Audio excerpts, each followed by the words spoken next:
Hayashizaki Kanae, a swordswoman known as the Assault Revolver. Since she was young, she had challenged and won many dojos, but it was not just bragging. She fought like a wind god. However, when the girl sleeps and her body is embraced by the rays of the sun, her face looks like an angel's, so childish and innocent. The boy's name is Hayashizaki Kazuki. He is 16 years old. As a child, he was adopted by the Hayashizaki family. And from that day on, Kazuki is a first year at the Paladin Academy. Now he is trying to wake up Kanae, who does not respond to knocking and calling. Kazuki enters the room where his younger sister Kanae is sleeping peacefully. Fascinated by her appearance, he tries to wake the girl up, but is unexpectedly attacked by the deadly temptation technique from his awakened sister. Kanae hugged Kazuki tightly, ending up on his back. Despite his attempts to free himself, the boy was stuck in his sister's embrace, feeling awkward from her confession of pure love and the awkwardness of his body position. Kanae deliberately presses herself against Kazuki, showing off her high school girl outfit. This is her way of celebrating her meeting with her brother and getting his attention. The boy feels uncomfortable and tense about the situation. Deciding to take action, Kazuki stands up, throwing Kanae off. The girl falls and cries, but later admits that she only wanted to distract her brother before preparing. She calls it the secret art of Hayashizaki, princess skating. This technique is not easy to perform. But, as Kanae had hoped, her brother got caught in it. Since the girl can't move, Kazuki, according to his sister, should help her change her clothes. Kazuki changes Kanae into a modest school uniform, which she sincerely admires, also noticing her brother's stylish appearance. Kanae admires her brother's new look, wishing she could see him even more impressive. Arming herself, she notices that Kazuki's sword is still lying around and reminds him of it. They are standing in a spacious room. Kanae asks his brother if he is going to carry a sword. After a moment of silence, Kazuki looks away from his little sister. He says that he won't because he doesn't need swordsmanship anymore. Kanae is surprised by the mark on her brother's hand, believing that such marks are only found on women and require joining the Magic Division and making a pact with a diva. Magic Division Kishigakuin State Academy has two divisions, the Magic Division and the Swordsman Division. Hayashizaki Kanae, a female swordsman from the Swordsman Division, and Hayashizaki Kazuki, a male paladin from the Magic Division. 15 years ago, they discovered magic by creating the Philosopher's Stone, which awakens magical powers when implanted into the brain. The Philosopher's Stone created a magical barrier that protected the body from normal attacks, which led to a new war, a war of swords and magic. The structure of the police and the army also changed. A special organization known as Kishidan was created, and Kishidan opened its academy in Japan, where Kazuki will be trained in the Magic Division from today. After taking a walk, Kanae again inquires about her brother's desire to join the Magic Division. A tired Kazuki is irritated by the repetition of the question, and Kanae emphasizes the unpleasantness of being branded by a diva. The boy stretched his hand to the sky and looked at the mark left by the diva. He himself wondered why she gave him this brand. In the depths of man there is a subconscious. It is as big as the sea. The lower part of the sea is called a storum, through which all humanity is connected. A storum is a magical region inhabited by diva creatures summoned into reality by magic. Some divas mark chosen people with a special mark. Brands are under strict government control. The contract signing ceremony will change the brand into a stigmata. Only a person with a stigma can become a paladin. Kazuki is forced to join the Magic Division due to the stigma, preferring to become a swordsman. Kanae is unhappy with her brother's decision and finds no way out of the argument.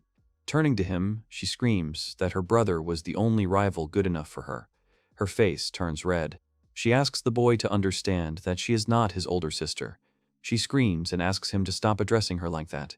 Kazuki will always be the brother she loves and respects. But it is true, Kanae was born before him. As an orphan, Kazuki was brought into the Hayashizaki family after the death of his mother Kanae, forming a special bond between an older brother and younger sister. The brand appears at age 14, but it only appeared on Kazuki, revealing the fact that he is younger than his sister. Kanae angrily tells her brother that this doesn't change the relationship between them. She is much stronger than her brother, but knowing that she is older, it upsets her. Kazuki laughs and says that it's okay, everything is settled with that. He tells the mentor to take care of her. Offended by her brother's treatment, Kanae becomes indignant, but, feeling a touch on her cheek, she pitifully asks him not to tease her like that. Kazuki holds his sister's cheeks and says that she is the strongest swordsman and he will become the strongest mage, so her brother will always be her rival. His summoning magic will defeat her magic sword. He asks her to be prepared for this. Looking away, Kanae encourages her brother to become a better mage by following the family tradition. The conversation is interrupted by a boy calling for the president. The girl's phone was turned off. Having caught his breath, Torizu calmed down.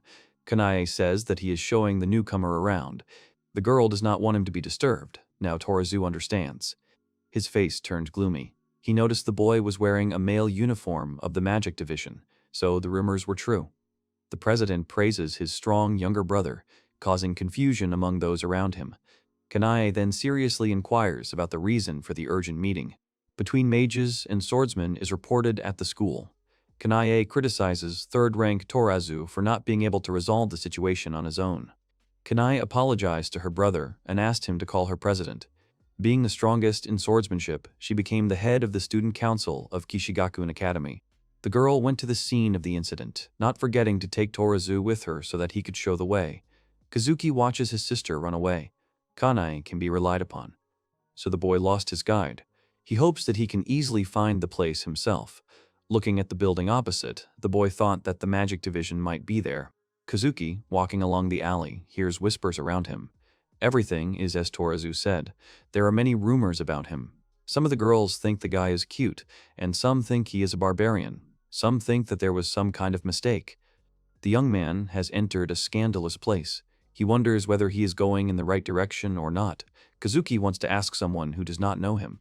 Having closed the boy's eyes, the girl presses herself against him from behind and asks him to guess her by her voice, but Kazuki has difficulty answering. Threatening to deprive Kazuki of a ticket to the hot springs, the girl rushes him to answer, but upon hearing silence, she allows him to look at her. In front of him stood a long-haired girl with a bow on her head. She had a beautiful uniform with a chic bow on the collar. Kazuki has no idea who this beauty is. Introducing herself as Kazuki's mentor, 16-year-old Kagwa demands to be addressed by name and shares her knowledge of his status as the president's younger brother and the presence of the brand. After learning of Kazuki's connection with the president, Kagwa decides to befriend him by holding his hand and insisting on a friendly relationship. Kazuki agrees to become Kagui's friend, which causes the latter to be overjoyed. Having calmed down, she asks to be addressed by her first name, leaving aside formalities. Kazuki is embarrassed to call Kagwa by her name, but she refuses the title of mentor and asks about the purpose of his visit to the outskirts of the city. Kaguya's approach makes Kazuki nervous, but he explains that his sister promised a tour, but she was called away on business.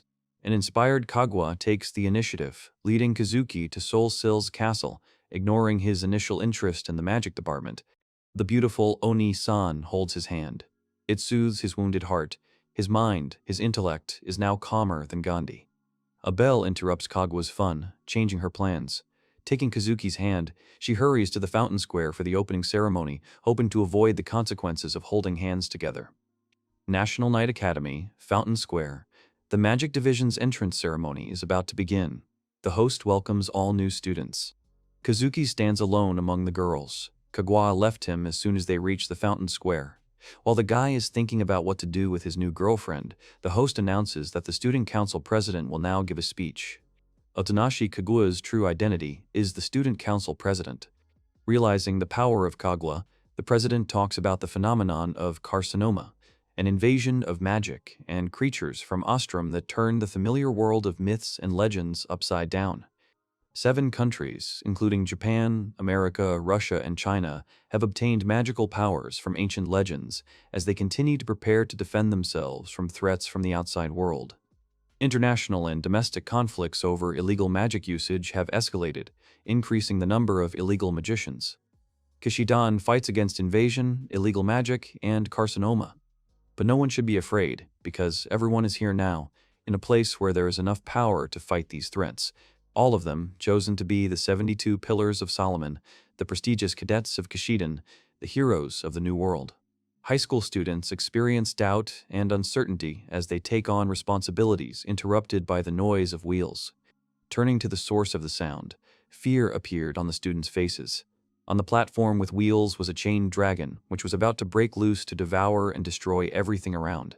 By breaking the magical bonds, the president releases the dragon, which wreaks havoc among the frightened students who do not understand the reason for her actions. The dragon stands on all its paws and looks straight into the crowd. All the newly arrived students, looking at the keen eye, begin to be afraid. The powerful creature senses the fear of the little people.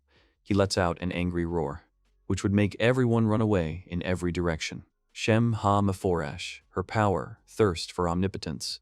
According to this contract, she must obey her orders and show her power. Her name is Asmodeus. The dragon rebukes Kaguya for using her as a mere spectacle, declaring his intention to turn the world into hell by embodying unholy desires and misfortunes. Ordered to return to the other world, the dragon disappears. This is the world of Guernica. The president attacks a powerful dragon, which is now consumed by darkness. The newly arrived students have not moved from their place, including Kazuki himself. They watch what is happening attentively. The dragon begins to dissolve into tiny particles floating in the air. Leaving only smoke, the dragon disappeared. Kaguya explained the essence of summoning magic, emphasizing the need for a sincere desire for justice, a sense of responsibility, and the ability to properly wield power. And, having finished her very long speech, Kaguya says that she is glad to welcome everyone to the magic division. As the crowd cheers after the president's grand speech, Kazuki stands to the side and wonders why he, a mere man, is destined for such a powerful force. Justice, peace, just incomprehensible ideas. Kazuki just wanted to make his father, who adopted him, happy, that's all. The boy asks himself a question about whether he can, as Kaguya said, take responsibility for this evil force. Kanai calls her little brother. He asks if she has completed her task. The girl laughs and says that those fools who started the fight are well offended. Someone addressed Kana-chan.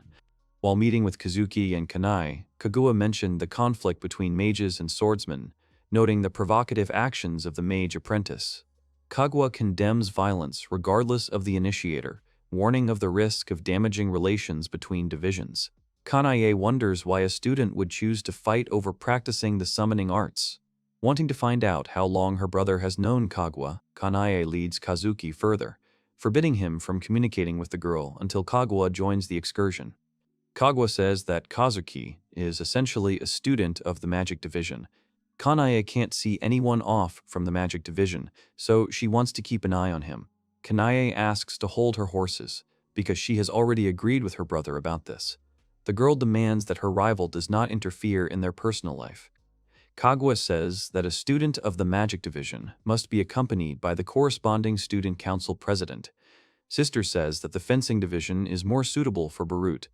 Kazuki already wants to go to his class alone. He already knew this, of course, but there were only girls in the class. Kazuki endures the class's hostility until a brazen stranger declares everyone scum, astounding the boy and charming several girls. British graduate Lisa Westwood is appointed as a trainer, obliging students to prepare to become paladins and thank her in advance for training them. Looking at the class, she says that all the students will be problematic. Those sitting in the audience do not dare interrupt the teacher. Lisa Westwood says before they get on her nerves, she'll tell them one thing: a guy sitting in an office doesn't deserve a girl's attention. She called Kazuki an E-rank trash and ordered him not to overestimate the importance of being here. The young man did not remain silent after such a statement and replied that he did not overestimate anything and also did not plan to be an E-rank for long. The teacher approved of the student's answer, warning the girls against excessive emotions and suggesting that they direct their energy towards training. Lisa says that, in any case, out of the whole class, he is the only one with an E rank and a couple of others in the other classes. The teacher noticed that there are a couple of A ranks in the class. Amasaki Mio strives to become the strongest mage, but her teacher abruptly stops her. Another girl behind Kazuki is critical of what is happening. Lisa Westwood confirmed the girl's words. She is another A rank from the class. Her name is Hikari Kyoki. Kazuki turned to look at the girl. Kyoki looks like an elf. He heard what happened to people with great magical power. Due to this power, the physical body underwent significant changes. They are called elves. She turned to the E rank, asking about what was on her face. The guy apologized to the girl. He really didn't expect the elf girl to be so beautiful. With a completely indifferent expression, Kyoki asked again about beautiful, saying that he must have meant ridiculous. Exhaling and maintaining a mask of indifference, she advises the guy to say what he really thinks. This is inappropriate, as the girl thinks. Kazuki shouts that he meant what he said. The boy loudly complimented Kyoka's beauty, causing her embarrassment. Lisa ridiculed him for his public courtship, calling him a low-ranking student.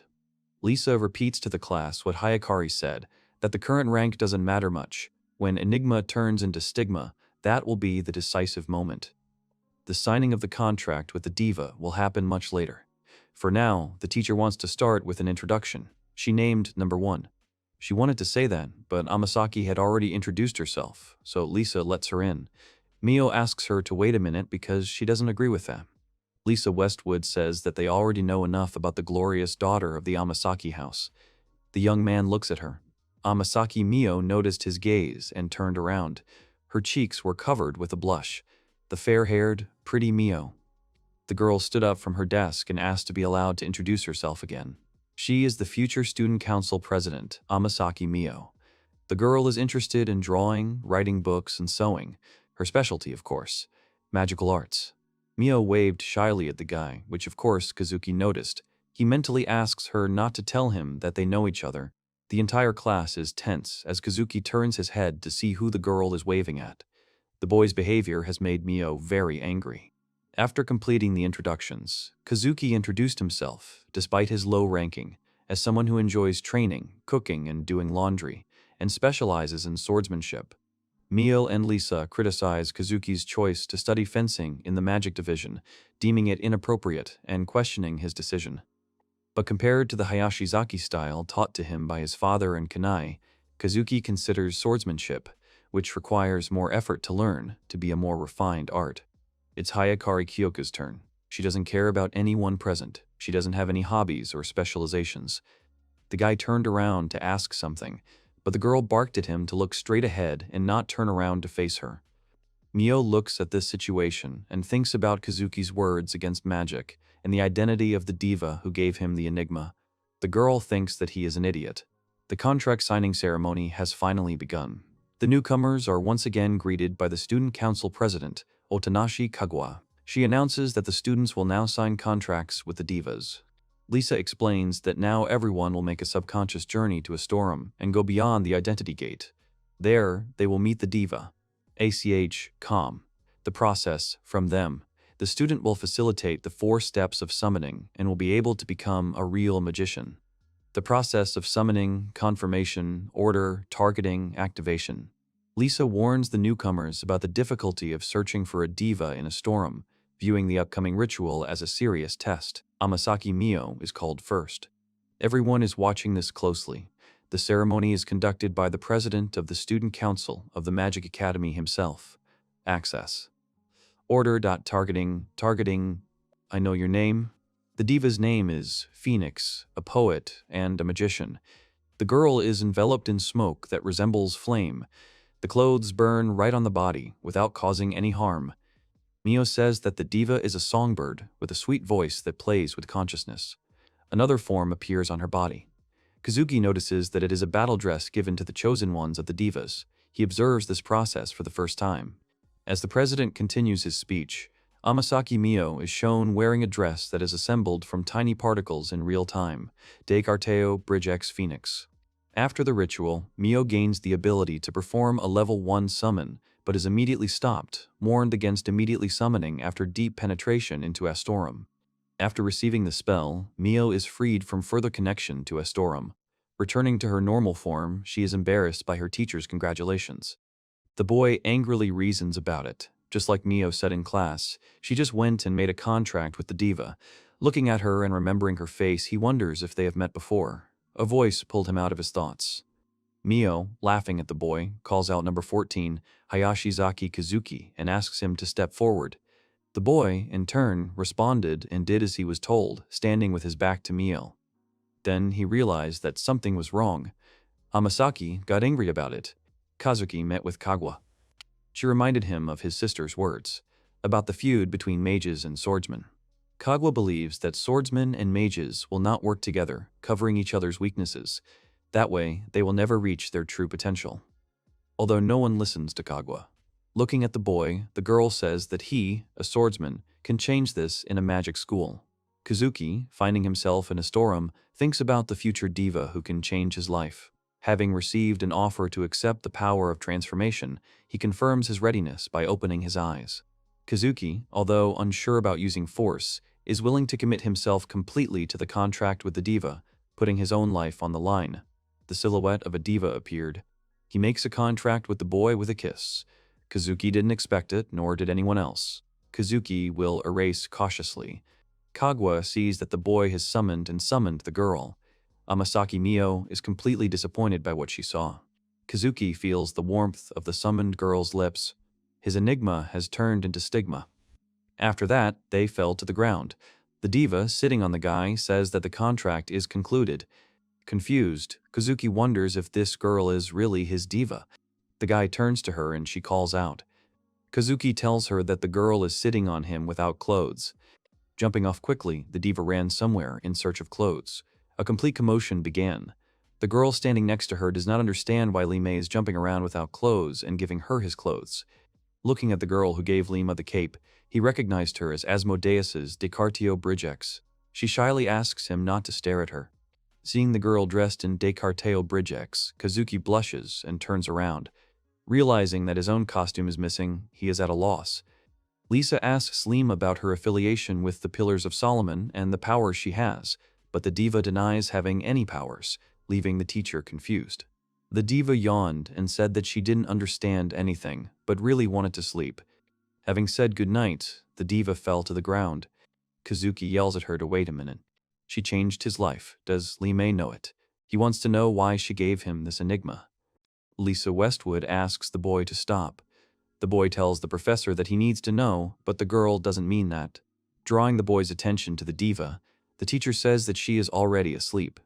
Kaguya turned to the professor, reporting that Kazuki did not make a contract with one of Solomon's pillars, wondering about the illegal contract.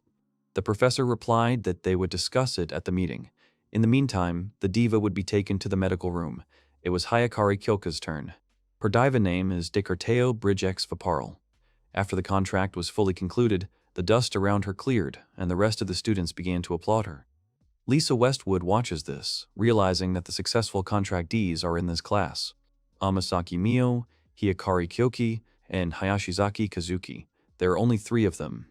The young man is in the medical room where the sleeping Lime was taken. He looks at her, sleeping carefree. After all, he made a contract with an unknown diva, without Descartes Bridgex and any power. Contracts with divas outside the list of the 72 Pillars of Solomon are prohibited, as such divas may take control of the host's soul, making them an illegal mage. Kazuki feels depressed due to the unexpected and unnecessary power. The professor and Kaguya enter the medical room, announcing the decision made regarding him. Some of the staff don't trust Lime, and, for now, the boy is an illegal magician. They decided that Kazuki and Lime will be under surveillance at the magic school. From now on, they will live in the witch's hut. Kaguya introduces the boy to the witch's hut, the student council's refuge. It looks scary, and Kazuki will have to live there. The witch's hut appears to be nondescript from the outside, but the inside is luxurious and spacious, surprising Kazuki. The president explains that it is essentially a dormitory. The witch hut has a shared living room, kitchen, and bathroom. The girl also says that cleaning here is done by first-year students as a form of training. The young man said that there was nothing wrong with that, as he was used to doing housework. He even liked it. Kaguya was glad to hear that. Lime, sleeping on his back, calls out to the boy. She has an emergency. The boy does not understand what she means. Lime asked where the toilet was. He lowered her from his back and asked her to be patient for a while. Kazuki was surprised that divas also go to the toilet. The boy apologizes to his mentor. Kaguya replies that everything is fine. She will take her to the restroom herself. Kaguya shows Kazuki a spare room on the 2nd floor, warning him not to enter occupied rooms, and invites him to a party after changing clothes. The young man listens to what the student council president told him. He enters one of the rooms, but it is not empty. Upon entering the room, Kazuki finds Amasaki Mio, who is changing her clothes as if nothing had happened. The unexpected meeting with Mio caused confusion. Seeing Kazuki, she screamed and disappeared, and the 3rd inhabitant of the hut came to the noise. It turns out to be Hayakari Kyoke, who wonders why an E rank is here. Looking at her, Kazuki, panicking and stuttering, asks what's wrong with her clothes. Kyoke calmly explains that she's just in her house clothes, after which she asks him not to stare like that. Finding himself in Mio's bedroom, Kazuki barely managed to hide behind the door, but upon being discovered, he was faced with the anger and embarrassment of the naked owner of the room. Kazuki makes excuses, citing chance, while Mio explains that she lives there because of her high ranking, following the custom of first-year students living with the student council. The president came to the noise and didn't understand what was going on. Mio turned to her in anger and asked why an E rank was here. Kaguya reassures Mio that Kazuki will stay in the house and encourages everyone to mend their relationship. Mio's reaction is extremely emotional. Kaguya says she would like to start their welcoming party. Since the vice president is on a mission, they will wait for her. Kazuki asked about the task again, and Mio addressed him, calling him an E rank and a laggard. He, after all, also needed to listen during the orientation speech. She explains to him that there are so-called guilds in which apprentice mages can help the guards with their work. They form groups, destroy monsters, explore magical worlds, and catch illegal magicians. How well they complete their tasks determines their ranks. Duels between students also affect ranks. Kyoka, in other words, says that it is foolish to boast about your current rank or to worry about it. Kaguya is already a second year, but the boy is curious about the seniors. Mio asks him if he listens to people at all. The boy is so tired that his head no longer works. Amasaki says that third-year students travel around the country and visit the Order's branches as interns, so if you catch them, you can consider it lucky. To the witch's hut, and informed everyone in the mansion. Mio and Kazuki turned around to see who it was. The vice president returns, noting the presence of the first years. Kazuki recognizes her as the girl who handled the dragon at the ceremony. While studying the vice president's appearance, Kazuki noticed that the girl had a graceful and majestic face like the boy. The girl noticed Kazuki. She approached him, looking at him carefully, not forgetting to grab his hand. The vice president shouts with delight that there is a girl here who looks even more like a guy than she does. Spinning around like a top, the girl only talks about her cool face and strong physique. Comparing with a real guy, she holds Kazuki by the elbows, and the guy, looking into her eyes and addressing her as a mentor, says that he is the guy. The vice president apologizes to Kaguya for the boy's presence, causing her to be scared. It turns out that the girl is afraid of men due to her lack of experience with them. The president forces her to stand up and formally introduce herself. The vice president, Hoshikaze Hikari, introduces herself with emotion and hesitation, reacting sharply to Kazuki's gaze, which makes the boy find her especially attractive. Lim appeared next to him, saying that the girl seemed worthy of a contract. The young man did not understand what she meant. At that moment, Hikari remembered that she had brought a lot of goodies, which made Kaguya very happy. The party has started. Kazuki goes up to his bedroom, realizing that a new stage of his studies has begun. Recognizing the unusualness of his new acquaintances, he hopes to establish good relations with them. In his room, Lemay is sitting, telling him that he is late. Kazuki thought that she doesn't have her own room, but she just wants to talk without prying ears. The young man does not understand what they will talk about, because Lemay has lost her memory.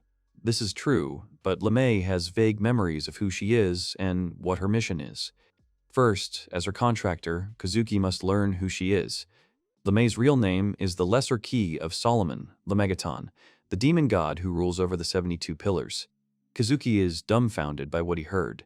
He thought that the Lemegeton was a magical book that everyone knew about. Diva explained that people were more accustomed to seeing her as a book. In reality, King Solomon was summoned through a contract with Lemegeton, the commander of his 72 pillars.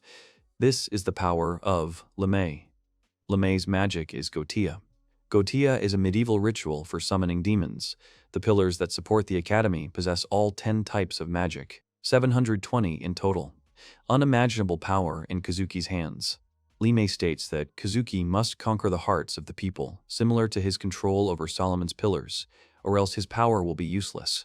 If, for example, Amasaki falls in love with a guy, then a connection will be established between them and Lemay will draw out the power of the phoenix. However, if Kazuki is left alone without friends, then Lemay will still be just a useless diva. The diva won't have any power unless he's unpopular. The young man thinks this is absurd. Not really. The divas of Solomon must share their knowledge with people.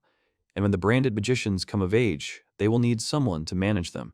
This is Limei's mission, and the reason she gave him this enigma. She says listen to her Hayashizaki Kazuki. Diva will make him the king of the harem. Amasaki Mio, resting in her room, hoped for a touching reunion. It has been 5 years since that day. She is upset that Kazuki has forgotten her. The young man asks again about the harem king. Lemay explains that the king unites everyone with his power of convergence. Without this, people will not be able to resist the gigantic will that will soon sweep through this world. Kazuki is wary. Individually, men are weak, so they exist to obey the king. This is the mission of Lemay and the 72 Pillars. And for this he will need a harem, which will not be easy to create in a short time, as the boy thinks. Not at all. Lemegeton must give him Descarteo Bridgex, suitable for creating a harem. An ornament appeared on his hand. It is none other than the Solomon's Ring. It hears the hearts of girls, recognizes their feelings, and evaluates them. Lemegeton asks to activate the ring with his magic. A board appeared in front of the young man, showing all the girls who have a diva. These are the measured feelings of the girls that the guy has to seduce. The display shows their sympathy level. Amasaki Mio has the highest likability level. Kazuki thinks there is definitely a mistake here. He doesn't realize that Mio is the first. She hates Swordsman and always makes him look like an idiot. Limei says that when the level exceeds 65%, the boy will receive the key to their hearts. Then he will be able to use the first level of diva summoning. Kazuki must win the affections of 65% of the population, starting with Amasaki Mio. Lemegeton convinces him not to worry, noting that the ring tracks changes in the heart. They become visible to Kazuki. Success is marked by hearts, failure by shards. If he sees the girls' hearts change, he can make them happy. Kazuki will be able to seduce any girl. The young man is now thinking about how he must make someone fall in love with him in order to become stronger. He doesn't hate girls, and of course he's interested in them, but chasing them for power is unfair. The guy asked Lemay if the level had to be love and not friendly. Diva replied that friendship is hard to create. Befriending all 72 would be even harder than making them fall in love with you. The boy stands his ground and says that he still prefers friendship to love. Lemay stops reproaching. She says that if that is the king's wish, Lemegeton cannot force him. However, Lemay will watch from a storeroom. She said everything and said that it was time to sleep, addressing him as a king. Kazuki asked again about his own room, but the diva said that she would sleep with her contractor and the king. Lemay exists because of magic. The closer they are, the more stable her condition is. She says goodnight to the steadfast king. The boy, embarrassed, asked who she called steadfast. Mentally trying on the image of the harem king, Kazuki doubts the success of his plan. His thoughts are interrupted by the vibration of his phone, signaling a message. It was a message about Kanae going to bed and describing what she was wearing to bed. Big sister, as always. In the morning, with the living room filled with sunlight, Kazuki finishes cleaning and begins preparing breakfast, intending to impress his older friends with his diligence. Thinking about the task of increasing likability, Kazuki checks the refrigerator's supplies, finding enough food to make dinner. Distracted, Kazuki noticed that Amasaki Mio had already woken up and came into the living room. Despite the high ring value, Kazuki's attempts to communicate with Mio failed. The girl passed by without paying attention. He carried the dish to the table, and Amasaki turned to look at the food. It was karaj. Karaj is chicken fillet fried in oil. Kazuki says that he lived in an orphanage and the cook taught him how to cook this dish. He was distracted by something. He noticed a heart appearing near the girl. The Ring of Solomon has reacted.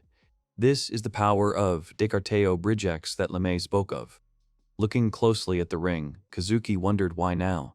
He suddenly realized that Amasaki's favorite food was karaj. The boy asked her if it was boring to just look at the food, and suggested that they try the dish together. Amasaki Mio angrily asks about him wanting to make her clean up afterwards. The boy did not quite understand her behavior.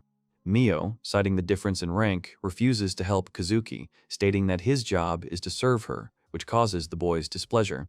He turned around silently and went back to cooking. Mio watched him as he worked. A smile appeared on her face. There they stood, not far from each other.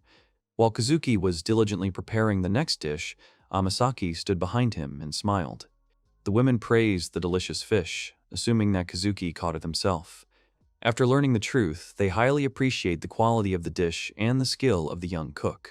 Hikari, tasting the dish, is surprised that the guy can cook so well. Maybe she won't be afraid of guys like that. While they are all eating together, Lemay is mentally groaning at the king who won their stomachs, not their hearts. Kazuki is angry about this and demands that the diva disappear. The Ring of Solomon only announces the change in the girls' hearts. Contractors must attend 3 classes: mythology, martial arts, and magic control. As their name suggests, mythology studies myths and legends. Martial arts teach combat strategy. The Order's standard attack formation is called From Heaven to Earth. Magic control speaks for itself. Amasaki Mio tells the diva to dance with her wings and sow sparks. Let them circle the world of wind, become arrows flying through life. She asks to spread her wings and strike her enemies. Since they have already made a contract, Mio and Keioka have mastered the first level of magic and are honing their skills in more complex summoning spells. The other students are also trying to make contracts with the divas. As for Kazuki, he successfully concluded his, but is still unable to perform summoning magic, so he is doing something else. The young man, in front of a bucket of water, tells him to spin, turn, and gain momentum. He's spinning water in a bucket. Professor Liza told him to train water magic, which is more suited to his powers. Apparently, if he learns to control fire and water, it will come in handy in a real battle. The girls watch the guy just sit there and stir the water in a bucket. They wonder about the real uselessness of his diva. Kazuki tries to focus. Someone came up to him and asked what he was doing here. Was stirring water in a bucket really an E-rank specialty? Turning his gaze, the boy replies that it is quite difficult. It spills out if you do not concentrate enough. Mio, expressing disdain for Kazuki's level, mockingly suggests using his sword to stir water, hinting at the uselessness of swordsmanship skills in combat. A spark of hatred appeared between them. Kazuki asks her what she thinks a sword is for. The blade will rust in water. Mio says that it concerns him too. She tells him to stop looking down on magic. Amasaki says that maybe he doesn't care about magic as long as he has the Hayashizaki family sword. She, on the other hand, can already use second-level summoning magic. It comes very easily to her. The boy is stunned by how quickly she is developing. At this rate, Mio will reach level 10 in no time.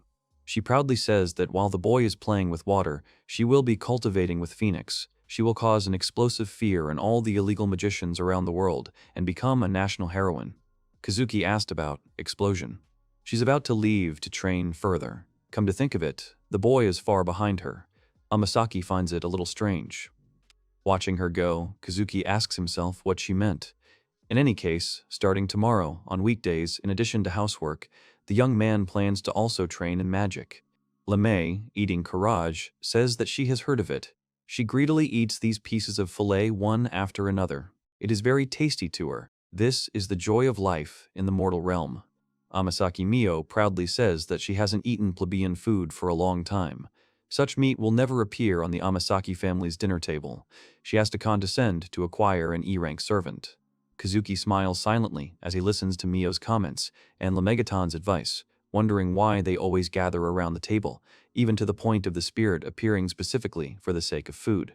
Addressing Kazuki as a servant, Mio refused to consider him a full member of the community, citing the food she was forced to eat. The boy watches Amasaki greedily eat the courage and says it tastes terrible, unbelievably terrible. Behind him, a girl says that she finds it very tasty. Ignoring Mio's comments, Kazuki turned his attention to Kyoka's gratitude for the treat, but the appearance of the mood change symbol prevented the proposal of a shared meal. This is Amasaki Mio, who orders him not to start talking to anyone else while she's eating with him. The guy apologized for that. Behind the girl, a classmate wanted to ask her and Kazuki about something. The guy has a displeased expression on his face. A classmate asked Amasaki about being friends with an E-rank. Blushing at the statement, Mio yells that it's not like that. She explains that she's on the student council and that the president gave her a servant. She asks her classmates not to misunderstand. The girl reassures her friends, explaining that an A-rank living with an E-rank in the witch's hut is not an unusual event. One of the girls asks Mio if she finds it disgusting that they study in the same class with a guy who can't even use magic. Amasaki stood in the middle of the classroom. Kazuki sat behind her, listening to what was happening. The girl was silent for a while, not giving an answer, but then agreed to her classmate's words. Mio added that they, the mages, don't need showy blades. Not only that, the E-rank youth also called swordsmanship his strong point. At first, Kazuki didn't react to this at all. The girl then said that Hayashizaki's style was trash compared to her phoenix. She also said that the swordsmen in this school were no different from cavemen swinging sticks. These words were like a knife in the back. It was the same during his introduction. He doesn't understand why Mio is mentioning his family. If she wants to make him look stupid, fine, but insulting people close to him is too much. The guy directed his piercing gaze at the girl. He would have used physical force if the opponent had been male, not female. They make eye contact, and Amasaki asks him if he's going to say anything or if he's just going to put up with it because he has nothing to say. Someone addresses the girls who are angry at the boy. It is the diva who asks them who gave them the right to speak. Calling them worthless, the diva reminds them that they have not yet mastered even the weakest summoning magic. Having materialized, the diva Kazuki boasts of his swordsmanship and offers to prove it in a test, irritating the boy. Lemme said that she doesn't remember much, but she is sure of one thing. Although Lemme doesn't know why she chose Kazuki, the fact remains, the guy is far from weak. She whispers in his ear that this has nothing to do with the Ring of Solomon, nor with the level of subjugation. After all, Kazuki longs to meet them on the battlefield. He wonders about wanting to fight a mage simply as a swordsman. He is a mage and must cast aside his swordsman habits. The girls Lemme insulted ask what they are whispering to the young man about. Kazuki can't let his loved ones be mocked any longer, that's why he went this far. He wants to make them change their minds about swordsmen. The boy stands in front of Amasaki Mio, and in response to her insults, he says that he is forced to challenge her to a duel. If Kazuki wins, then she takes back all the words condemning the Hayashizaki family. The girl quietly answered him that the young man had not changed at all since then. She accepts the challenge and says that she will wait for him after school. Amasaki Mio and Hayashizaki Kazuki ask Kaguya-san for permission to duel. The president does not understand the reason for their discord, because they should not fight each other. Someone shouts that this is what was expected from the young man. Kanai exclaims that the time has come to show the mages Kazuki's power, believing that he intends to destroy the magical community from within. Torazu, who has let his guard down, suffers from the delay. Kazuki gently chides Kanai for her family attachment, which distracts her from her duties. Kanai gives her brother the sword, Dofu, caring for his safety. Dofu is Kazuki's legendary sword, created through alchemy and known for its durability and sharpness, given to him by his adoptive father as a sign of his coming of age. Kazuki decided to become a mage because of the enigma, but in the end he is a swordsman. The young man has been training for this his entire adult life. Kanae playfully asks for a kiss, but Kazuki is embarrassed by the scene in front of the audience, who consider their interaction to be family fun. Amasaki Mio came to her senses and said that it didn't matter what he fought with, a sword or a skewer. She wants to start a duel, which Kazuki undoubtedly agrees with. Kaguya prevents the duel from starting, but the fencing club president intervenes, supported by Kanai, who motivates her brother to put in the effort. Rumors had already spread throughout the academy about the upcoming battle between a mage and a swordsman, a fight between two newcomers. The event is already starting, and everyone is gathering to watch it. It was decided that the unplanned duel would take place on the territory of the University of the Magic Division. A lot of people gathered around the area. Amasaki Mio casts a spell to summon her diva, Phoenix. The girl managed to gain more powerful strength during the entire training. Having transformed into the battle outfit of her diva, the girl says that there was no need for the students to come to the duel, which will last no more than a second. Hikari Kauche acts as a second in the duel between Amasaki Mio and Hayashizaki Kazuki. The girl announces the start of the battle.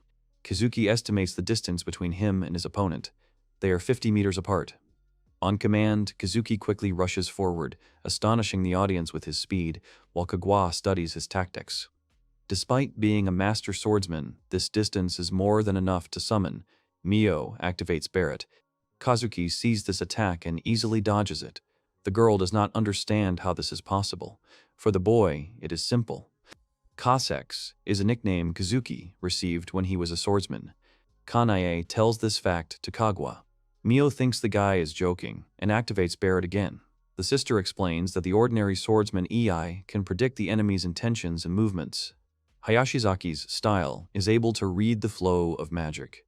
If you can predict the enemy's transition from inaction to action, the speed of the enemy's attack does not matter. Amasaki Mio's chances to dodge would vanish once the blade left its sheath. Kazuki was as close as he could get to his opponent and was about to strike. Hayashizaki's style II takes milliseconds. Amasaki Mio didn't even have time to react to being attacked. With one blow, the girl flies to the side. It was a lightning attack, but Mio does not want to lose. She does not want to lose to the swordsman style that she despises with all her heart. Mio activates the summoning of the Master of Flame. Amasaki gets down on all fours and casts a spell out loud. Rays of light start to appear on the ground towards Kazuki. The patterns merge to form a huge pentagram under the boy's feet. With the patterns spreading across the ground like snakes, Mio was able to summon the Flame Emperor. Flames appeared from the ground like geysers and were meant to burn the boy to ashes. The enemy is amazed by Kazuki's ability to dodge the fire and remain unharmed while standing at the site of the explosion. The girl only had time to think that the enemy had once again dodged her magic when she began to be covered with numerous attacks. Seken Hyakaru Kyoke, who had been watching the fight the entire time, stopped the duel. Amasaki Mio is sitting on the ground. The girl announces that Hayashizaki Kazuki has won this fight. A deal is a deal. Mio will stop insulting his family. The people who were watching the battle were amazed. Kanae demonstrated that many people underestimate swordsmen. People are too fascinated by divas and have forgotten their true strength. She tells Kagwa that she is looking forward to the next interdivision competition. Kane and Kagwa will have a lot of fun there. A shocked Amasaki Mio shouts that she has not given up yet. This attracts people's attention again. Kazuki yells at her to calm down and finally admit that Hayashizaki's style is not weak. The girl refuses to do this. She believes that this style of fencing is weaker than her summoning magic. She calls the style trash. The boy reminds him that they had a duel for this, but he notices that Amasaki is crying with her head down. She asks how Kazuki could not remember her. Her tears fall on her legs. The girl asks him to leave her alone. Mio raised her head, tears streaming down her cheeks. She looked straight into Kazuka's eyes and shouted that she lived in the Nanohana house with him. The Nanohana house was an orphanage. Kazuki lived there until he was adopted by the Hayashizaki family. There was a girl who always followed him around like a little sister. He realized that her name was Mio. The defeated Mio is sad, but Kazuki recognizes her and remembers her childhood years, causing the girl to protest against the nickname Little. He concluded that since they met again, the boy had been hurting her. She cries and screams that Kazuki abandoned her, left, and forgot about the girl's existence. The guy stands in front of her, sitting and crying on the ground. He feels terrible. He thinks he's terrible. Amasaki stood up from the ground and wiped away her tears. The girl was about to leave, but turned around and told Kazuki to take note that she would never forgive the Hayashizaki family for taking Kazuki away from her. 5 years ago, Kazuki left the Nanohana house because he was strong, and Amasaki Mio was left alone again. But soon after, the girl was also taken in because of her magical abilities. She convinced herself that magic was stronger than Hayashizaki's style, thus trying to overcome her loneliness. But Mio was wrong. Hayashizaki Kazuki is strong, and his older brother behavior hasn't changed at all. Mio watched him. She herself knows that it's stupid to sulk for so long, but she's really happy to meet him again. Amasaki Mio returned to the witch's hut. She took off her uniform, lay down on her bed, and cried quietly. Kazuki came to her door and told her that dinner was ready. Through a closed door, Kazuki convinces Mio not to skip dinner by calling himself a butler, but the girl resists and demands to be left alone. Without any warning, Hayashizaki enters the room where the girl is whining on the bed. He orders her to eat his food. He sees an attractive picture before him, but not that attractive. Throughout the witch's hut, they turned away from each other. Mio wrapped herself in a blanket and asked about the guy worrying about her even now.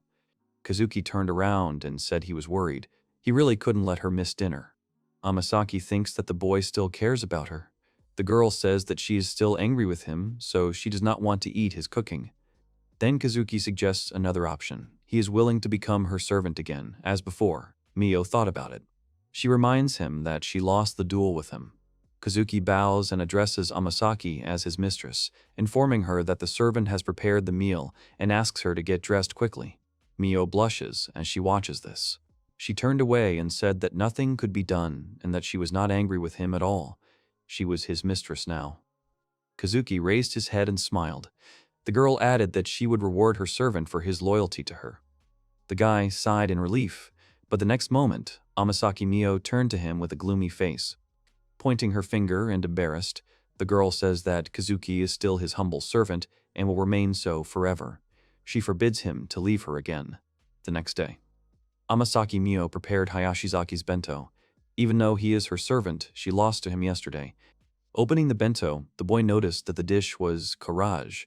Mio asks about how the dish was seasoned in the Nanohana household. She had never been able to make courage properly. After proposing to cook courage together, Kazuki makes it a condition that they dress as maids, which causes confusion and laughter among his classmates, who perceive them as friends. Outraged by the rumors, Mio defends Kazuki, calling him her servant and threatening to punish her classmates who laugh at the situation. Listening to the comments of those around her, Mio notices Kazuki's smile and asks why, to which the boy happily offers her friendship. The girl blushed because she hadn't said anything to make him happy. It couldn't be helped. She let him stay on her side. Kazuki believes that the girl can't be completely honest, but that someday they will become friends again, like they were back in Nanohana's house. Suddenly, the boy noticed a beam from his ring to the girl's heart. Kazuki had reached level 65. He had obtained the key to her heart. The boy now understood what Ki Lume was talking about. From now on, he was no longer useless as a mage with stigma. Amasaki, Mio, and Hayashizaki Kazuki are shopping for food. The girl says that he is acting tough. Approaching him, she said that as the hostess, she would help him. Behind them were her classmates who recognized Amasaki-san. The people around him noticed the warm atmosphere between Kazuki and Mio, mistaking them for a couple. An indignant Mio accuses the guy of being overly happy, and his ring records an increase in sympathy to 67%. Mio and Hayashizaki are cooking in the kitchen. The younger brother is cutting vegetables, and Mio-san is putting them in a bowl. Their hands touched, and they immediately became embarrassed. The president and vice president are watching them from behind.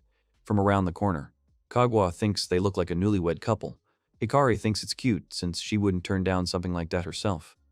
Noticing the observers, Mio whispers to Kazuki about the need for action, but he only treats her to a spoonful of the dish, giving her pleasure from the taste.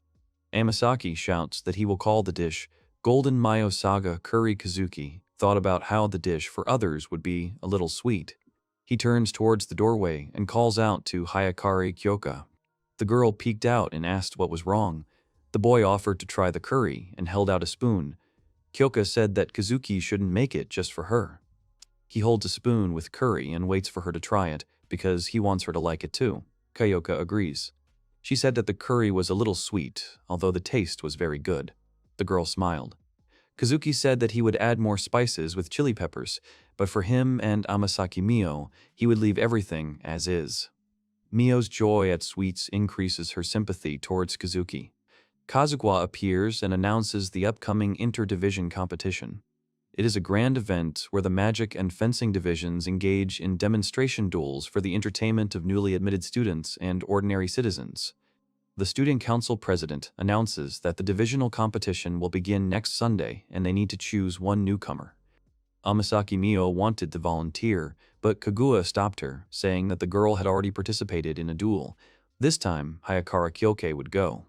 The girl is angry that she will not participate in the competition, but this is the president's decision. Kazuki supports her to calm her down. Into the witch's hut, the teachers told her that there was a residence near the school that she shouldn't go near. Her sister was crying, outraged that Kazuki lives in such a place. Just think, a guy in the prime of preoccupation, living with women, and not having her around. The young man explained that Kagua slept with her because he had nowhere to go. Kanai yells that this is unacceptable and that Kazuki should immediately transfer to the Swordsman division. She is stopped by Kagua. The student council president says that it's up to the magic division staff. Kazuki can't just transfer out. Kanai gave her a sly look and a smirk. Kanai shows a document signed by a majority of the teachers, granting Kazuki the right to transfer to the fencing division at his own request. Kagua was upset by this action. Kanai, telling her brother that they should now go to the fencing division, wanted to take his hand, but no. Kazuki declines the transfer, explaining that he values his time in the magic division and the significant role the Hayashizaki family played in his life. Kane has tears in her eyes because her brother rejects her. She yells at him for not listening to his older sister. Kazuki yells back that her position as older sister has suddenly become very convenient. They are distracted by Mio. Amasaki-san asks the president about who she thinks she is. The girl commands her servant as she pleases. Whether Kane is the older or younger sister, Mio will not allow this. The fencing division student council president asks a newcomer about her problems. She reminds her that rank is not an indicator. The conflict between Kane and Kazuki worries Kagwa. Kane justifies her desire to transfer her brother by bolstering the confidence needed by weak students in both divisions. If the brother stays, the mages will learn to respect the art of fencing and the fencing division. Kanae doesn't deny Kagwa's words, but she reminds him that Kazuki can't use summoning magic, so the magic division is in his place. Sister says that if Kagwa insists, they can test his magical abilities in a duel next week during the interdivision competition. To them, apologizing, a girl peeked in, asking if the fencing division student council president was here. Everyone turned to look at her. Kanae wanted to say that the girl was just in time, but she didn't have time. The door clicked, and the girl left. Kanae runs after the girl screaming, ordering her not to run away from her. Mio, Kazuki, and Kagwa watch silently. The older sister returns back to the mansion with the girl who was looking for her, but after finding her, she ran away. Kanae introduces her close friend and second-in-command of the Swordsman, Kamizumi Iori, to the audience, mentioning the upcoming duel. She says that if Kazuki can defeat Iori without a weapon, only with summoning magic, Kanae will acknowledge her brother as a skilled magician. Kagua is shocked by the idea of a duel where Kazuki, who defeated magic with a sword, must now win a sword versus magic battle. The future opponent is worried when he hears the news, and Kanae smiles mischievously. Kamizumi, being Kanae's student, mastered the techniques of the Hayashizaki family style, reading intent, seeing magic, and instant attack. If this is a normal duel, simple magical attacks like Barret might work. The boy watched the girls leave. Kanae hurries Aichin because Torizu will scold them again. Kagwa tries to prevent the duel, but Kanae insists that a victory will enhance the swordsman's reputation. Mio reacts sarcastically to her future opponent. Kagwa reports with annoyance that the whole situation has turned out quite badly. They have thrown down a challenge that they cannot ignore. The president comments that Kanae is quite simple and impulsive, but her cunning side can be very annoying. Hikari is alerted by the smell of burning coming from the kitchen, causing a general commotion over the burnt curry. While training after school, Kazuki proves that Leimei is capable of replicating others' magical abilities by displaying a copy of Mio's attack and disproving his diva's initial assessment as useless. Lisa advises Kazuki to hide the source of his powers, emphasizing the power of Lemegaton and recommending not to spread information about its capabilities. She told Kazuki to tell everyone that Lemei can copy low-level summoning magic. Kagwa asked why only Phoenix. She wondered why the boy couldn't use her as Madius. The boy says they're just not compatible. The president bets they can make it work if she practices a little. Mio came up behind him and patted him on the shoulder. She was embarrassed by the words that they were compatible. They had the same magic, and the girl was ready to help him. Kazuki realizes that one attack is not enough to win, and Lemei suggests getting closer to the girls to master higher spells. Thoughts are interrupted by a caring Mio offering juice. Lemei points out to the boy that Mio's level of affection is so high that she herself has begun to approach him. The girl, embarrassed, says that she must protect and take care of her servant. Kazuki should appreciate his mistress's kindness. The boy tells Mio that summoning magic is more difficult than he expected. The boy thought that her diva was doing all the work, or something like that. Amasaki-san lets the boy rest until tomorrow if he has used up all his energy, and then continue training. Kazuki happily agrees, saying that he is free for the coming weekend. They sit on either side of the bench and drink juice together. Silence surrounds them. No one knows what to talk about. Amasaki-san is also free on the weekend. Limei advises Kazuki to ask Mio out on a date, improving their liking.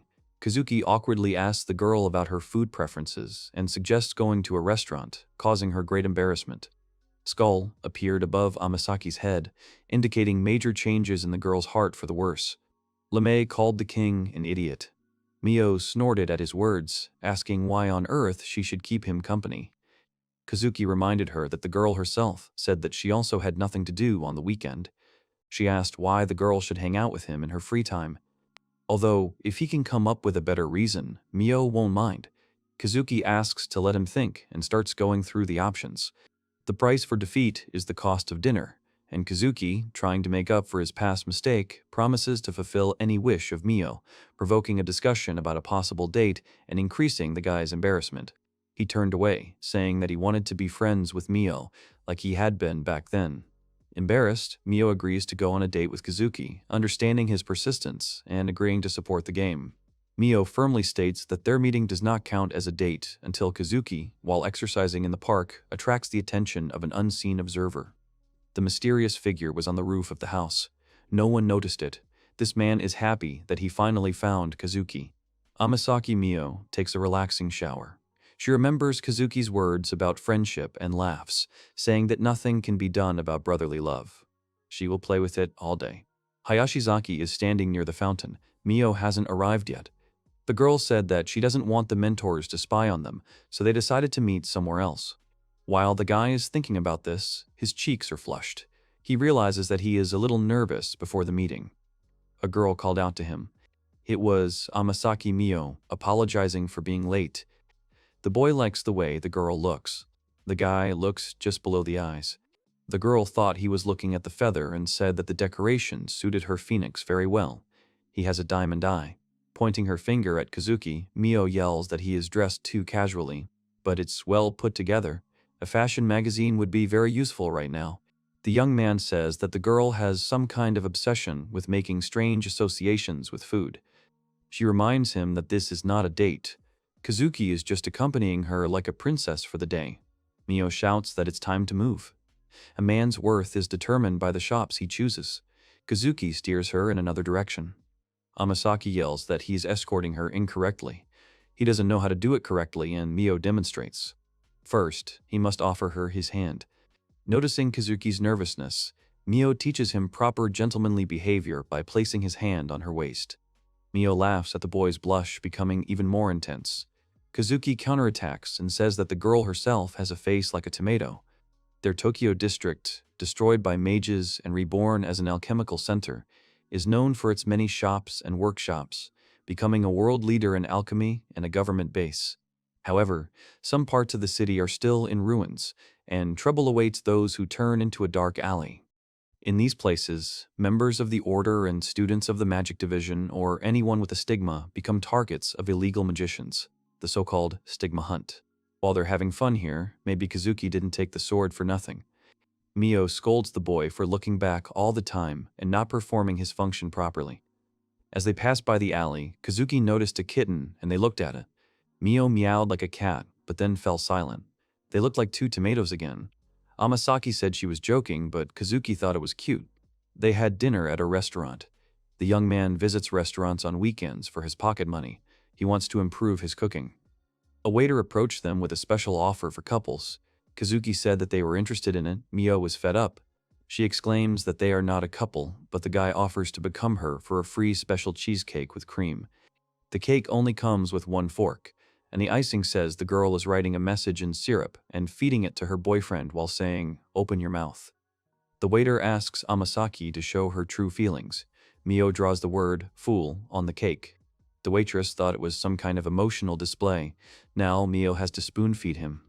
Kazuki tried and said it was the princess's turn. Mio screams that she won't do it, but she gave in.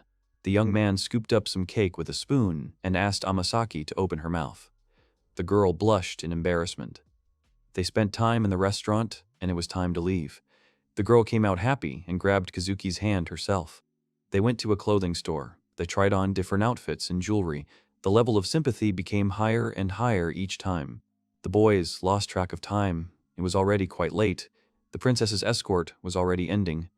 What they were doing was fun with friends, and even if he asked her out as a friend, it wouldn't be like the time they spent today.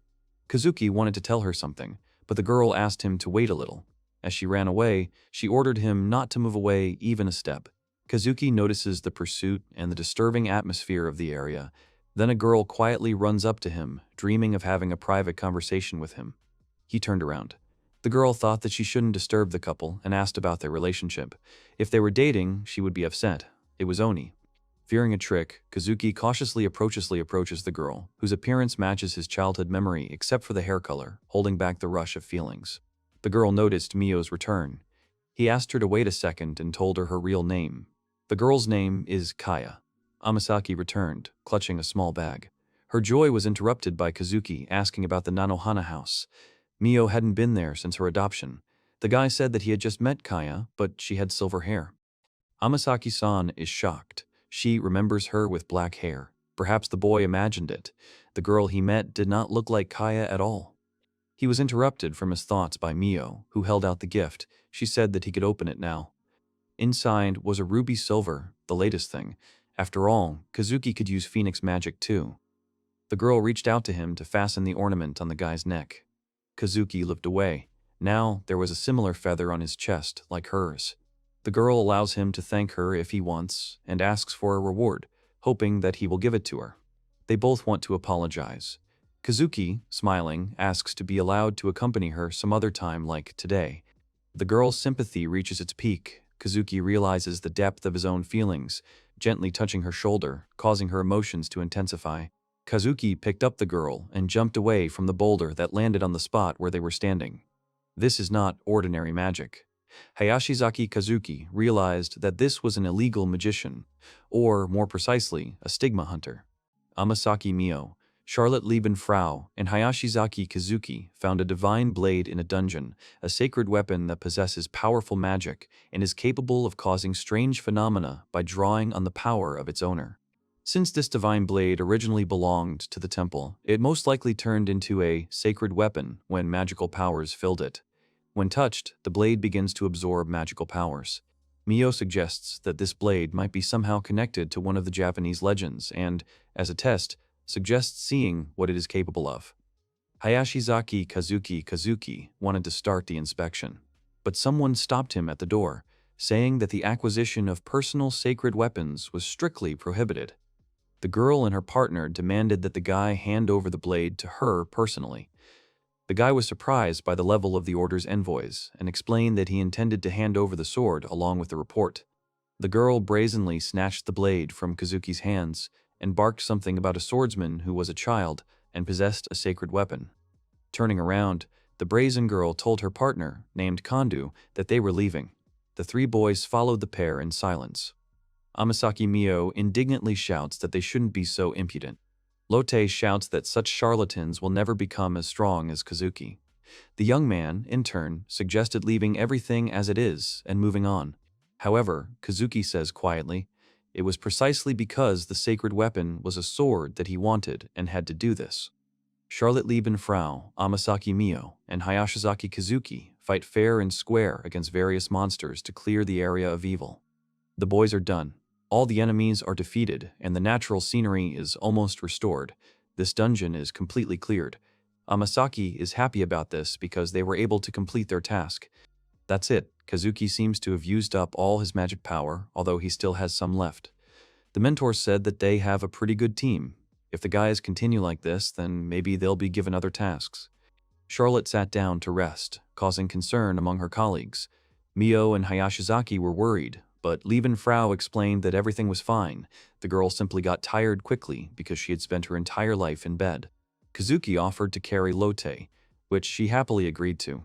Mio is outraged that he would do this. Hayashizaki Kazuki wanted to say that it would be awkward to carry two people at the same time, but something distracted him. It even scared him a lot.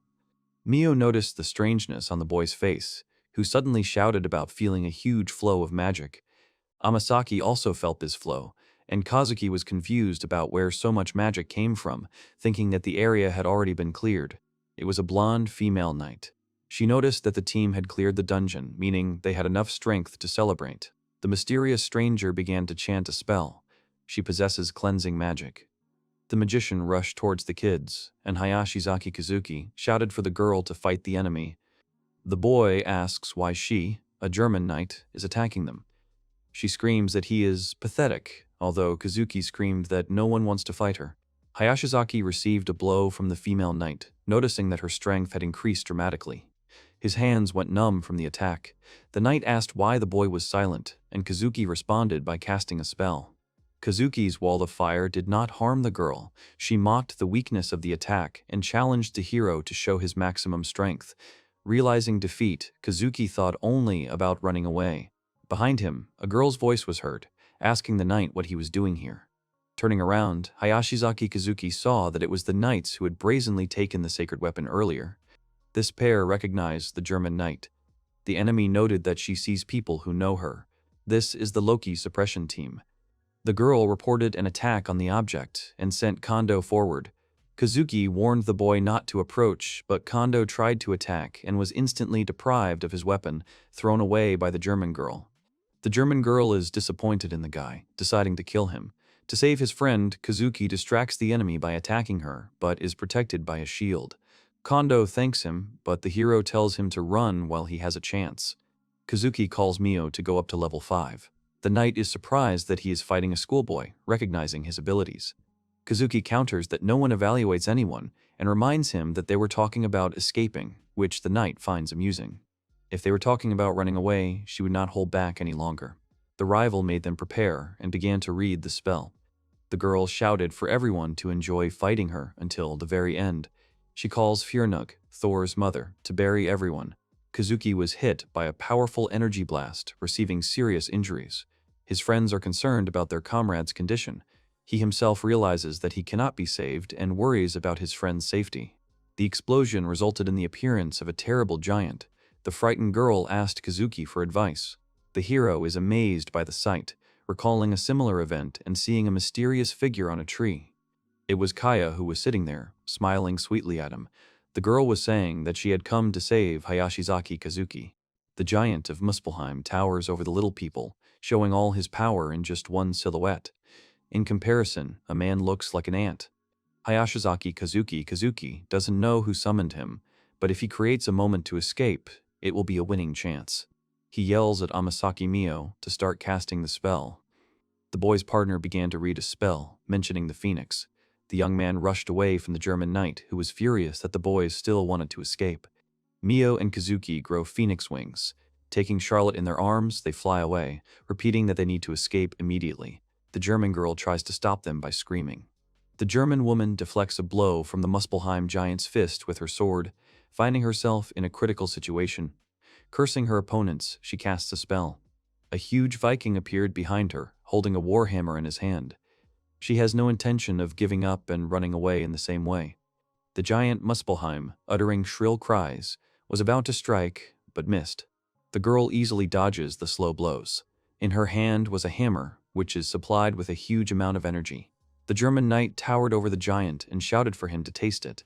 Her gaze was fierce, and her blow was devastating. She used Mjolnir. The power was so powerful that the giant Muspelheim did not have time to understand anything and crumbled into pieces. Holding Charlotte Liebenfrau in his arms, Hayashizaki Kazuki tells his friend that they are separated here. If the girl can use such magic, the outcome would be fatal. Hayashizaki Kazuki tells his partners that he will give a report himself, and tells them to go and rest after what happened. Returning to the witch's hut, Kazuki saw Professor Lisa and gave her the report. She revealed that the girl who attacked was Beatrix Baumgar from Thor's group, who had left the dorm earlier specifically to kill Charlotte. Officially, there was no attack. Kazuki claims that the knight attacked them without reason, meaning that the country and the order did not care about protecting Charlotte in the first place. The teacher agreed with him. Japan refused to help Germany, respecting the rights of refugees. The lack of an alliance makes Charlotte's fate less important. As Professor Lisa said, her death will be considered an accident, which angered Kazuki. The young man shouts at the professor to stop beating around the bush. He is completely enraged by the words that nothing can be done. He assumes that his meeting with Charlotte Liebenfrau is also part of the perfect plan to kill her. The professor, keeping calm, says that from the Japanese government's point of view, maintaining good relations with foreign countries is extremely important. There is no other method to maintain balance between countries. It reminds us that Lotte was supposed to die from an illness, and now an entire nation is trying to take her life. Lisa Westwood reports that Japan today does not have the space required to take care of everyone who comes to the country. Hayashizaki Kazuki is furious that the government can't do anything about this. He thinks it's unfair. Turning to the boy, Professor Liz says that the boy cannot accept this and asks him, calling him trash, what he is going to do next in this case. If it's an accident, then there won't be any problem if someone accidentally saves her. Hayashizaki Kazuki will protect Charlotte Liebenfrau. Lisa Westwood smiled back. She apologized to him, saying that she had hoped he would have said something like that at the very beginning. The boy was very surprised by this and did not understand why the professor was saying this now. She was given orders to silence him after Charlotte died. However, as she realized, it was almost impossible to shut the guy up. In addition, 2 people in his team can use 5th level Phoenix magic. If they focus on escaping, the probability of survival is quite high. Hayashizaki Kazuki now realized that Professor Liz just wanted to see his reaction. He thought it was a stupid game. Professor Lisa once again emphasizes Kazuki's great strength, entrusting him with the protection of Charlotte. She is convinced that it is this strength that will allow him to become a true King Solomon and protect those dear to him. Lisa sends Charlotte on a new mission, expecting another attack from Beatrix soon. Officially confirming the attack is important if she can be stopped. Kazuki realizes that they must be able to withstand this attack. He talks about Kagwa. Lisa Westwood reports that it is impossible. If the student council president had been on stage, she would have put the Japanese government at a disadvantage. However, the guys have no chance against her. The professor reminds that the young King Solomon and Charlotte Liebenfrau's diva were originally quite powerful. If Hayashizaki Kazuki can handle it, he will have enough power to defeat his enemy. The girl says that the preparation time is limited. She tells the boy to raise the compatibility level with Charlotte Liebenfrau as much as possible. Kazuki relayed all this to Lemegaton, who was sitting on the boy's shoulders. She says it goes against common sense, but things take an interesting turn. The boy only asked why Lime was sitting on his shoulders like a child. However, there is still something Hayashizaki Kazuki does not understand. The demon that appeared in the middle of the fight with Beatrix. Thanks to it, they were able to escape, but it is unknown who summoned it. He suspects that it was Kaya. As the boy walked forward, talking to Lime, a familiar figure appeared in front of him. Kazuki was stunned when he saw her. It was Kaya, who told him that quite a long time had passed. The girl, since the last time they met, began to look different. Kaza is puzzled by the preservation of Kai's form, which Loki stole. It turns out that Loki is controlling her body, preserving her soul in order to use the girl as a tool in his game with the king. In other words, the girl is Loki, and at the same time Kai. The young man grabbed his blade. He sees that Kai's soul still remains. In that case, he can still do what he wanted. If he completely erases Loki's magical power and places the seal, he will be able to save Kaya. He was interrupted from his thoughts by a girl who told him to stop. Kaya warns Kazuki that trying to save her is risky. Loki values her soul, and the boy will not defeat the god now. She laughs, claiming that she has become much stronger than before. The guy thinks that Kaya came here to please him with her appearance, but no, she has a proposal. In order to defeat their common enemy, Beatrix Baumgard, Kaya thinks it would be a wise decision to join forces. However, problems could arise if someone sees them together. Therefore, he recommends that she enter his house through the window. She looks around the room and laughs at the fact that everything is scattered on the floor. Kaya thought that this was the first time a girl came to him, but no. The residents of the mansion come here all the time. The girl says that for some reason she wants to beat up all the girls in this mansion. Hayashizaki Kazuki says that Loki is really inside her. After these words, a skull appeared. The boy looked at the board and saw that Kaya had appeared there with a 50% sympathy level. Kazuki doesn't understand why he needs to win Kaya's heart, but it's proof that she sincerely wants to cooperate with the boy. The spirit-wounded Loki wants an alliance with Kazuki, dreaming of fighting with swords despite the risks and weakness.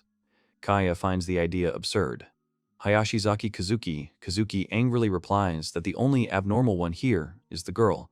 He reminds her that he did not agree to work together with her. Kaya, sitting on the bed, calls the boy stubborn. Since she can use Loki's power, the girl will be a good helper in battle. She realized that he does not want to agree because of Loki. The guy says that this is exactly the case because he does cruel things. Kaya answers the young man that Loki is not as bad as he seems from the outside. Loki was supposed to take revenge on the Norse gods and bring chaos to the world. so she attacks the knightly order and unites illegal magicians to gather comrades, but Loki constantly tries to avoid killing people. As Kaya says, Loki is going too far and could kill someone just like Amasaki Mio.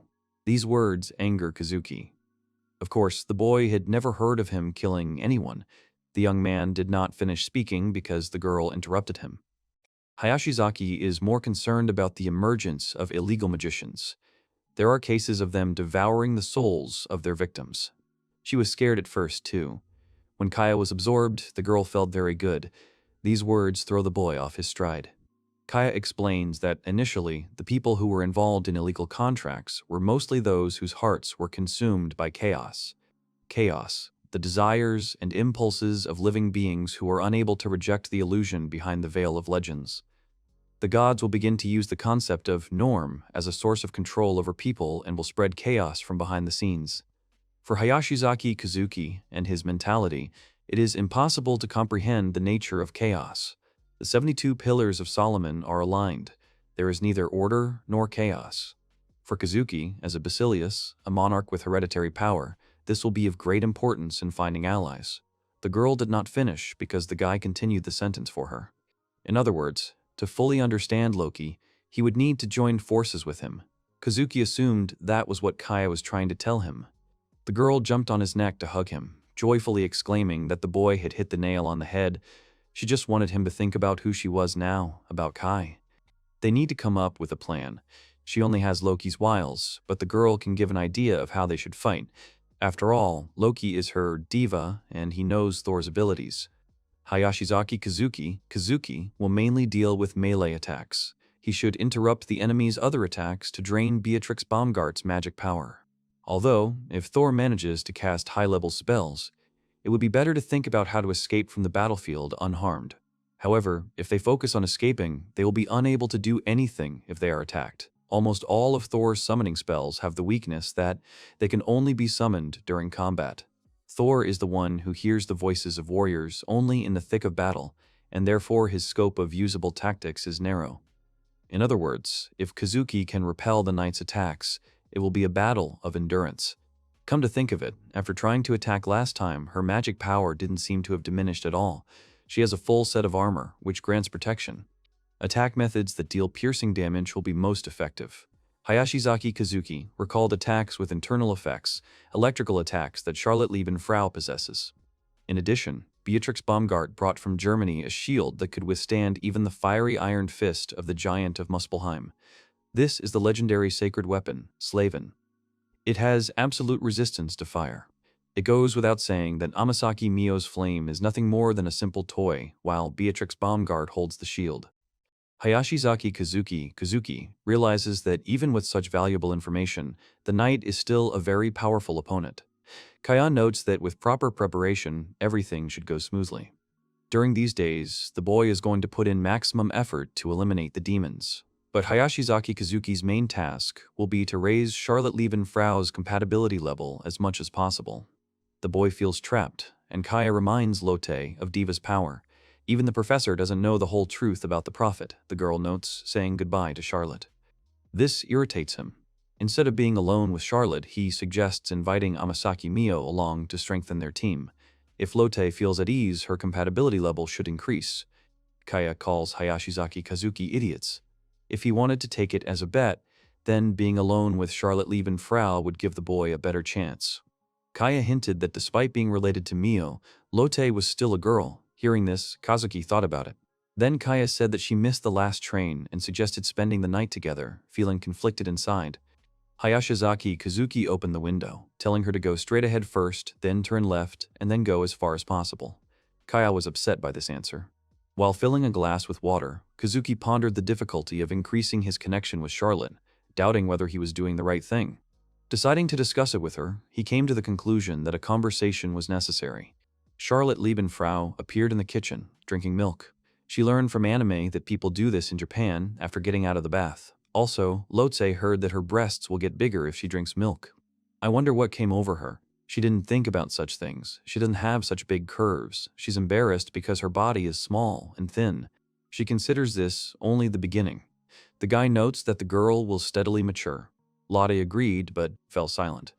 Charlotte Leibenfrau asked Hayashizaki Kazuki about the girl who attacked them at the end of the quest. She realized that her target was the girl. Charlotte laments that she brings only trouble to those around her. Kazuki consoles her, happy to meet her and promising to protect her. Remembering his childhood as an orphan, he assures her that he has found the meaning of life next to her. However, there are people who have accepted him and the place he can call home. Hayashizaki Kazuki placed his palms on Charlotte Leibenfrau's cheeks and asked her to go on a date, just the two of them. The boy wants to show her the beauty of this world, the place where she belongs. Lotte didn't expect that. In the morning, Kazuki waits for Charlotte at school. She comes later, apologizing. The guy is struck by her appearance, so refined and graceful, like a real princess. The young man admires her appearance and compliments her. The girl said that these are the clothes she bought in Seamond.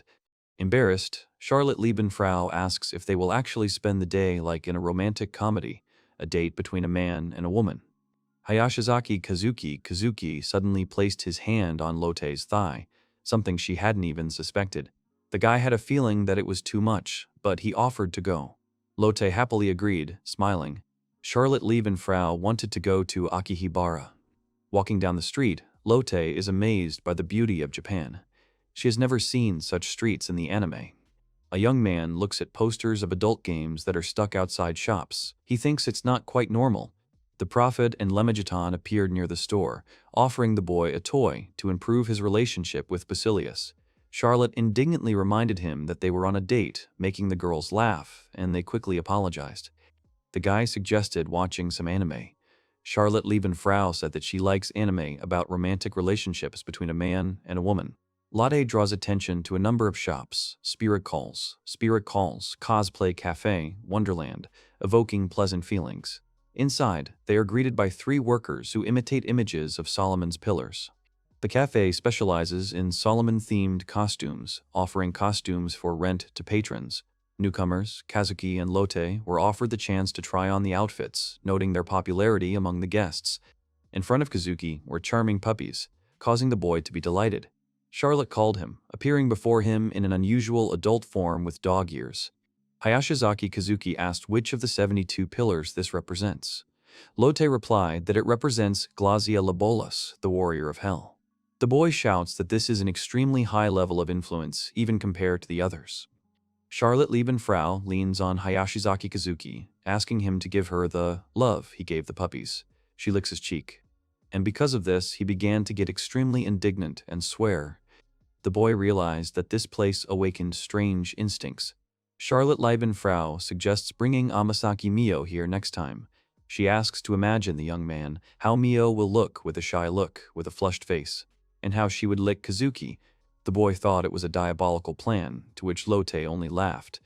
Among the crowd, the boys noticed a German knight continuing to follow them. Charlotte is accompanied by fear and a feeling of loneliness everywhere. Supporting his friend, Kazuki gently puts his hand on her shoulder. He reassures her that everything is okay because he will be there for her. Charlotte Leibenfrau has another place she would like to visit with the boy, a photo booth. In Seamond, powerful mages are perceived as a threat.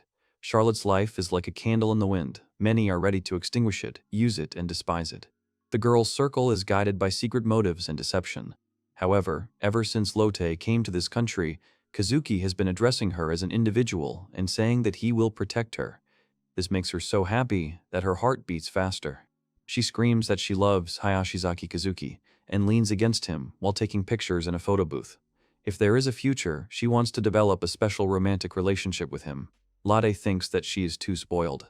Charlotte gives Kazuki a photo album of their day. While happily looking at the pictures, the guy notices that the girl has secretly kissed him on the cheek, making the shots especially touching. The bespectacled man who called Kazuki turned out to be Lisa Westwood's employee, Kenjutsu practitioner Suhara Hisataba. He greeted the boy warmly, but noted that he did not understand his fighting style.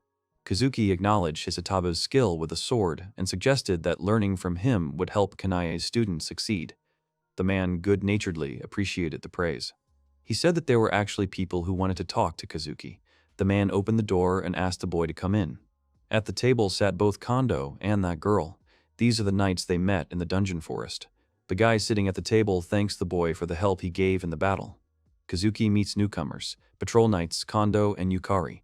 The latter acknowledges Kazuki's help, but annoyedly cuts off her partner's comments. In fact, the boys were sent underground on purpose that day. Nothing specific was said. At that point, they encountered Kazuki and Beatrix's group. After that, they were ordered to remain silent. Afterwards, everything was explained. However, when the boys learned the details, they came to the conclusion that Hayashizaki Kazuki was not strong enough to stand against Beatrix. Kondo Hojime hands over a sealed box, saying that they would like to return what they confiscated from Kazuki's group. The Raikiri weapon was taken secretly, as the warehouse did not account for it. Kazuki asked if it was legal. Hisataba explained that it was better to use it than to store it uselessly, asking the boy to keep quiet. Soma Yukari told her partner not to get carried away and to be careful with his words. A swordsman is one who nobly sacrifices everything for the sake of justice. Hayashizaki Kazuki hopes that with this sword, he can free Charlotte Liebenfrau from the shadow that haunts her life. The boy brought Amasaki Mio and Lotte to a large building. He informs that this time, the quest will take place in this place. The landscape had been mostly restored. In other words, Kaya must have already infiltrated the area and killed all the mobs. Kaya tells Hayashizaki Kazuki that he is late. Since this quest is small, she killed almost everyone without even trying. Amasaki Mio saw her old friend. She ran to greet her. Mio asks if Kaya is okay. The girl says that they regret what they did. After all, she and Loki tried to kill them. Amasaki Mio was very frightened by this. Her face changed from happy to extremely tense. Her old friend's words fell like a stone on her shoulders. Charlotte Liebenfrau wanted to say something about Kai, but Hayashizaki Kazuki said not to worry about anything. They temporarily joined forces. The boy says that they are well prepared, but Beatrix has become very suspicious. Thor is the god of Scandinavian legends. In any case, the boys will not be able to hide from her for long. They were interrupted by the appearance of Beatrix Baumgart. She says that the children understand her well enough. The knight had already missed Hayashizaki Kazuki. The German knight made her move. Kazuki is ready to begin the duel at Kaya's request. Summoning Blutgang, Kaya promises to sacrifice to the gods.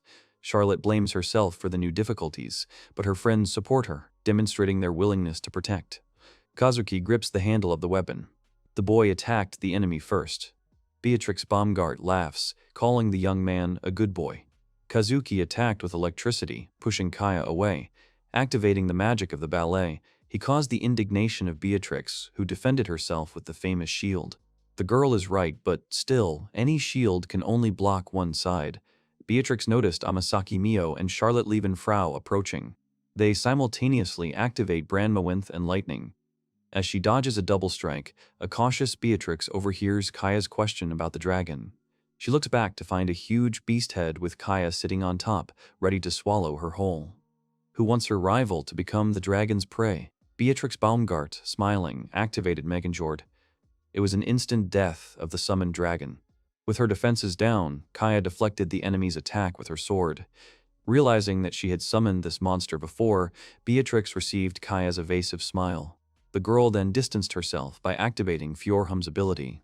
Beatrix, who prefers ranged combat, has noticed traces of Freya's presence.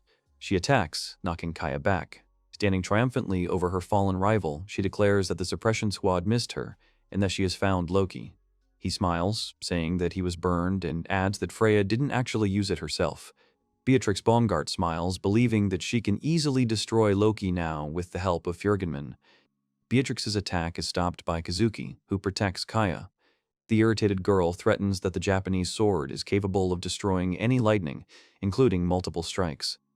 Kaya noticed Kazuki's nobility in protecting his allies. Commenting on the situation, Beatrix praises their strategy, intending to finish them all off at once. The participants tensely await the attack.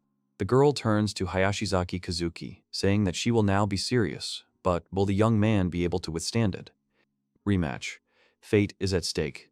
Beatrix Baumgart holds two huge blades in her hands, along with a sword. She exudes ferocity. Hayashizaki Kazaya tells the boy that the girl has finally become serious. They must reflect all her attacks to prevent her from using high-level spells. Hayashizaki Kazuki understands this. As planned, the boy will have to parry all of Beatrix Baumgart's attacks. Others, with their attacks, will interrupt the summoning of her spells. The girl attacked the boy with inevitable speed. The floor collapsed where she struck. Hayashizaki Kazuki managed to dodge. He noticed that the girl had sped up. Beatrix Baumgart's face is no longer cheerful. She tells the young man that she has sped up considerably, but will he be able to defend himself as before?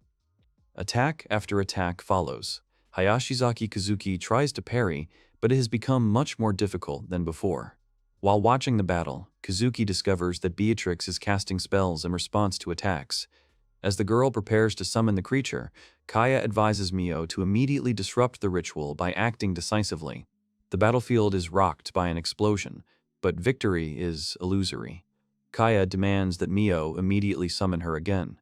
Meanwhile, the enemy moves forward rapidly towards Kazuki, who is ready to meet her with his blade. Beatrix Baumgart ran past the boy with ease. She shouts that Hayashizaki Kazuki is too slow. She decided to weed out the ranks of their team and starts with Charlotte Liebenfrau. The girl was in her armor and ready to defend herself. The opponent easily broke through the collider field. The girl rushes at Charlotte to get rid of her. With just one blow, Beatrix Baumgart knocks off all the armor the girl is wearing, sending Lode flying to the side. Hayashizaki Kazuki rushed to rescue his comrade. No matter how fast she is, the boy must deal with her using prediction. This overwhelming power does not allow them to do what they have planned. They fight with swords when suddenly Amasaki Mio calls out to the boy.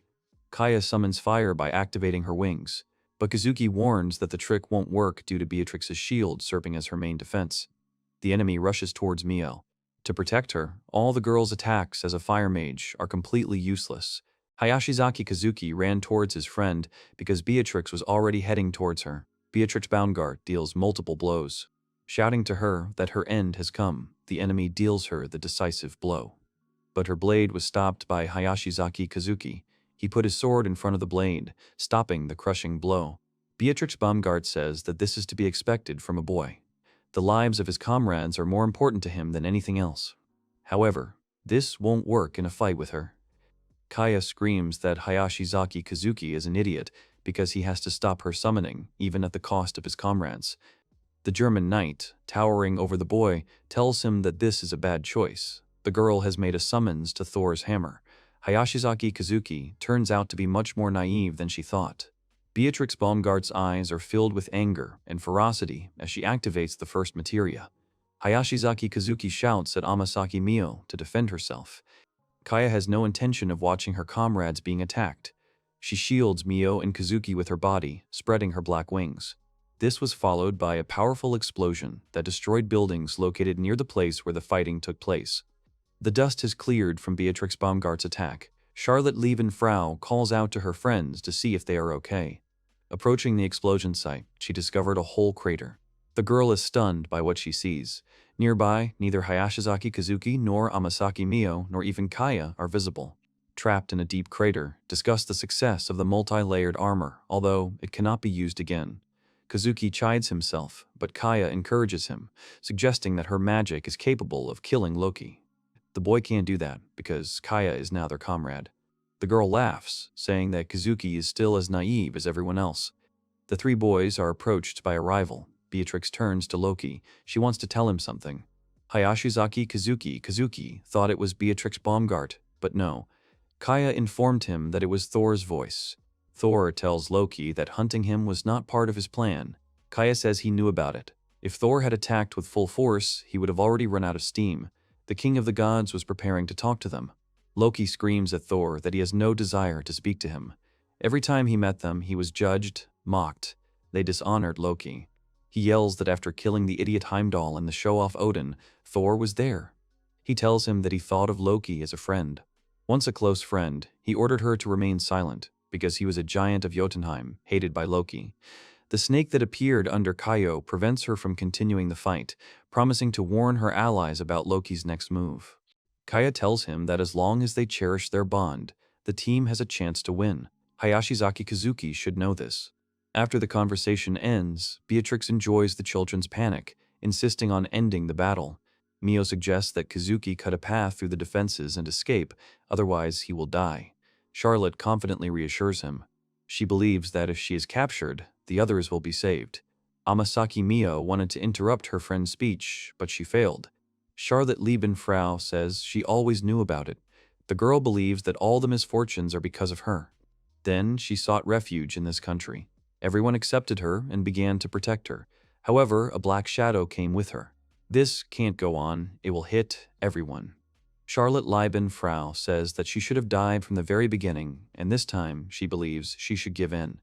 Lode goes to Beatrix Baumgart. Turning to her friends, Charlotte Lieben Frau says that they did a lot for her, even if it was only for a moment, but she was happy. The girl thanks her friends for this. Thus, she said goodbye to them and was already heading towards Beatrix Baumgart.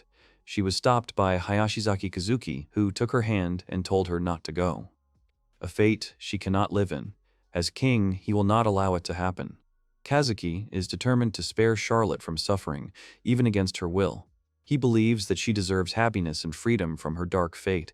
Looking into her eyes, he asks her to give up her sacrifice. Lode is outraged by Kazuki's attempts to protect her in a hopeless situation, asking why he is giving her hope. Approaching, the boy gently kisses her lips, firmly declaring his intention to protect the girl. Kiss of the oath.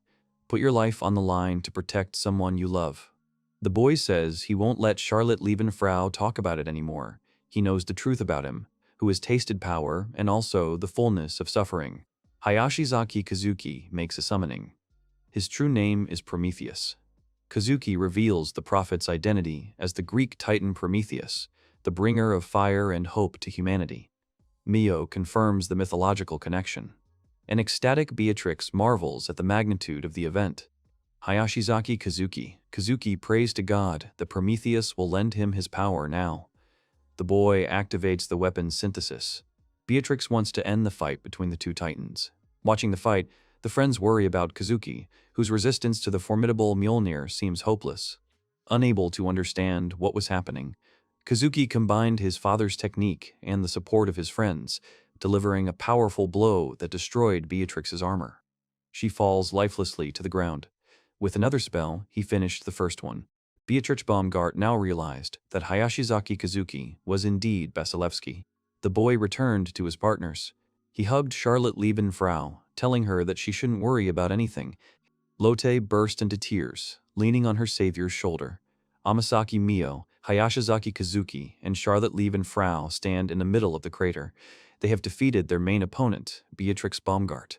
Otonashi Kagwa notified her superior of her victory over the German knight. Having received approval, the head of the Magic Club humbly accepts the orders given by her father.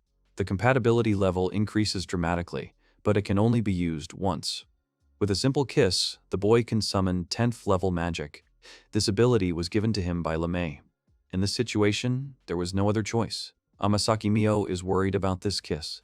She asks Hayashizaki Kazuki if he would kiss her if she were in a similar situation. Her face turns red from embarrassment. Hayashizaki Kazuki simply and casually says that he has already done it.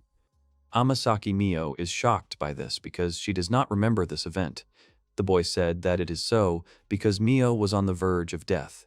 While she was dreaming about the kiss, it actually happened. Hayashizaki Kazuki doesn't understand why the girl is so shocked by this. After a brief silence, Amasaki Mio tells him to do it right here and now. The girl wants a kiss. Hayashizaki Kazuki didn't understand it at first. Turning around, Amasaki Mio was already asking him, otherwise, as she said, she wouldn't feel special to him. The boy was a little embarrassed, but understood her request. He came up to her and hugged her and did what she asked. Amasaki Mio blushed from this. Giggling, she said that they are all a team and must protect each other. Hayashizaki Kazuki smiles sweetly after what happened. Charlotte Lieben Frau wishes she could do it too. Lotte goes to Amasaki Mio, saying that she will take all the troubles away from Hayashizaki Kazuki. The girl waves her off, telling her to leave him alone. The boy is wary. He believes that the knightly order will not come. If they do not return soon, then the boys will be able to return to the witch's hut. Their wait was interrupted by a girl who informed them that the knightly order would not be coming. All three turned to look at her. Otonashi Kagua has arrived. The president of the magic division, stopping Kazuki, announced that she had not come for the prisoner, but on a special mission. Hayashizaki says that he understood everything and said that they will not interfere. Until the Knight Order arrives, he offers to help her. Otonashi Kagwa apologizes to them, saying that it is a little unpleasant. She raises her hand, activating the deep spectrum. The same shark that she wanted to attack the illegal magician with appears. Jumping aside, Kazuki demanded to know about Kagua's actions. The president replied that she was acting on orders, the purpose of which was to arrest the illegal magic user, Kazuki and Charlotte. Lisa is outraged by the management's decision to arrest Kazuki and Lotte, believing the threat to be minimal. The management claims that there is no time to waste due to the increased danger. The management reported Kazuki's illegal possession of a sacred weapon and resistance to the knights. Lisa denies the accusations, believing them to be false, and the management reaffirms their trust in the professor's protege. The academy is to blame for the Scandinavian Knights incident. The issue is resolved by handing over to Lotte and removing the stigma from Kazuki.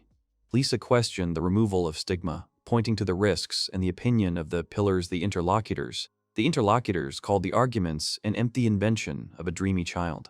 The management requests that they be allowed to arrest Hayashizaki Kazuki. After that, when they remove the stigma, they will be able to find out her true identity. Lisa Westwood finds it strange. There is an unnatural atmosphere in the room. At first, the professor thought it was someone's plan, but perhaps it is simply bottomless anger at the one who bears the name Bisalevsky. In that case, the professor thinks that Hayashizaki Kazuki and Charlotte Liebenfrau might still be saved. There is a fierce fight between the boy and the student council president of the magic division. She gave him a blow that made his legs feel heavy. The girl sucked out all the magic power from the left side of his body in one attack. Hayashizaki Kazuki yells at the girl that this is a misunderstanding and he doesn't understand why Otanashi Kagua is doing this. The Magic Division Student Council president approaches him and asks him to be a good boy. Under his body, huge shark jaws appeared, ready to swallow Hayashizaki Kazuki. Amasaki Mio and Charlotte Liebenfrau did not stay aside. They activated and combined their attacks. Charlotte screams for Hayashizaki to do it now, but no one had time to do anything. Only Otanashi Kagua directed the feeling of pain at the girl. She flew away in the other direction. Charlotte Liebenfrau, sitting on the ground, feels pain and thinks it is an illusion. The Magic Division Student Council president tells Lotte that if she arrests her, the girl will die at Germany's hands.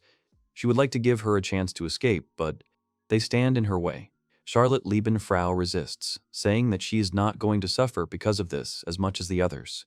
Her speech is interrupted by Kagua, who sends a greater flow of magic into the girl. Otanashi Kagua's attention is distracted by Hayashizaki Kazuki, who shouts and asks the girl to stop already. He struck her, but she cast a spell that casts a spell that casts a curse and shares the common agony between the two. Kazuki doubled over from the reflected pain after being hit in the stomach by Kaguya. Suffering from the mirror effect of the magic, he looked straight into the eyes of the girl who approached him and cast a reprisal spell. Under the cover of excruciating pain, Kazuki Kagua moved towards Mio, recognizing her desire to protect her friend. Her attempt at resistance ended in failure. The released tentacles firmly bound the girl. The magic spell, Death Roulette, deprives Mio of her senses, randomly cutting off her senses one by one. The connection with the magical powers will soon be completely cut off. Having failed to achieve results with simple methods, Kagua decides to increase the impact on Mio. The girl's frightened scream makes Kazuki realize that the president is using other people's fears as a weapon. Realizing his only chance, Kazuki grabs his sword, hoping to knock Kagua out. But suddenly, an enemy figure appears, subordinated to someone else's will and aiming to eliminate the violators of magic. Through the pain, Kazuki looked at his former mentor, asking about the reasons for such cruel actions. Repeating the spell, Kagua apologized, declaring an end to dreams and the end of the era of getting closer to the divas. Kagua's plan failed due to the ice wall erected by Hikari Kyoka. After creating a portal, she ordered Kazuki to evacuate with the girls, aiming to prevent the president's victory. They were stopped by Otanashi Kagua, who summoned tentacles that easily destroyed the wall of ice. She realized that Hikari Kyoka was eavesdropping. The president says that she never thought that Kyoka would do such a mean thing. However, this is not the best solution, as Kagua says. If she does not do this, Hayashizaki Kazuki will truly become a criminal. Hikari Kyoka screams that this is not the case and there must be another way. She does not want to lose anyone else. In defense, the girl activates the ice wall again. Otanashi Kagua notes that it would be better to be a little simpler if Kyoka is so important to Hayashizaki Kazuki. Kyoka, continuing to fight, scoffs and says that Kagua is only pretending to keep his cool. That's not all. She yells at the Magic Division Student Council president that it was Kaguya who was in tears after accepting the mission. Otonashi Kaguya cast the massacre spell on Hikari Koyoka. Hayashizaki Kashuki was behind her, with Amasaki Mio on his back. She caught the girl screaming in pain. Otonashi Kaguya says that no one wanted to do this, no one except her. Her scream is interrupted by another girl who calls Kaguya an evil magical stigma. She says that as long as she is here, the girl will not allow her to do this. Recognizing the voice, Kazuki saw Hikita Kohaku arrive and confront Kaguya. The techniques Murasame and Baikai used temporarily blind the president. Hayashizaki Kazuki realized that Hikita Kohaku also has a sacred weapon. The girl screams, so that the boy would run away while they were not visible in the fog. The boy realized that he needed to run away, but he didn't know where. Kohaku shouted for the boy to run with the girls to the guys from the Swordsman's faculty. The student council president of the Magic Division was left alone. It started raining, and the girl was left all alone. Sitting on the ground in despair, she repeats the name Hayashizaki Kazuki. Hikita Kohaku asks the boy if everyone is here. The boy confirms, adding that the girls were sent to rest to recuperate. The girl apologizes, saying that there is one room available and she will have to put up with the cramped conditions. The boy asked Kohaku how she found out about this. Hisataba arrived and reported a message from Lisa. Having previously felt external influence, he is now almost free. He cannot help Kazuki, needing the support of the young man himself. The fencing faculty openly opposed the wizard's decision to take Charlotte's life, furthering the discord and taking control of the knights. Kazuki realized the fencing faculty's plans to start a conflict with the magicians. The 7 heirlooms of Kohaku will be added to the team's armament, reinforced by the weapons from Hisataba. Hikita Kohaku says that they have been saving up their strength for this moment. Now it is time to make a move under the flag of justice. Suhara Hisataba, adjusting his glasses, reports that with this they will most likely be able to get rid of the rotten magic faculty, and the attitude towards the country's swordsmen will change. They would like Hayashizaki Kazuki to cooperate with them, although judging by his face, it would be impossible. As they leave, Suhara Hisataba and Hikita Kohatu state that they would like the boy to see the revolution as their captive. Before Hayashizaki Kazuki's eyes, Lemegatan materializes, calling this situation sorrow for the good. The conflict between the faculties escalates, showing mutual discontent and splitting the academy. Kazuki realizes that lack of unity inevitably leads to casualties. Hayashizaki Kazuki addresses Lima, saying that the king's strength lies in his ability to consolidate power. Lemegatan realized that the king intended to use her. The question was how the boy would prove to the other pillars of Solomon that he was worthy of being king. He doesn't have the strength or the determination.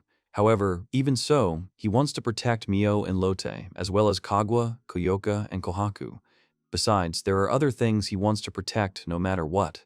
There is no other way to avoid sacrifices. Not just the magic faculty, but also the swordsman faculty and others.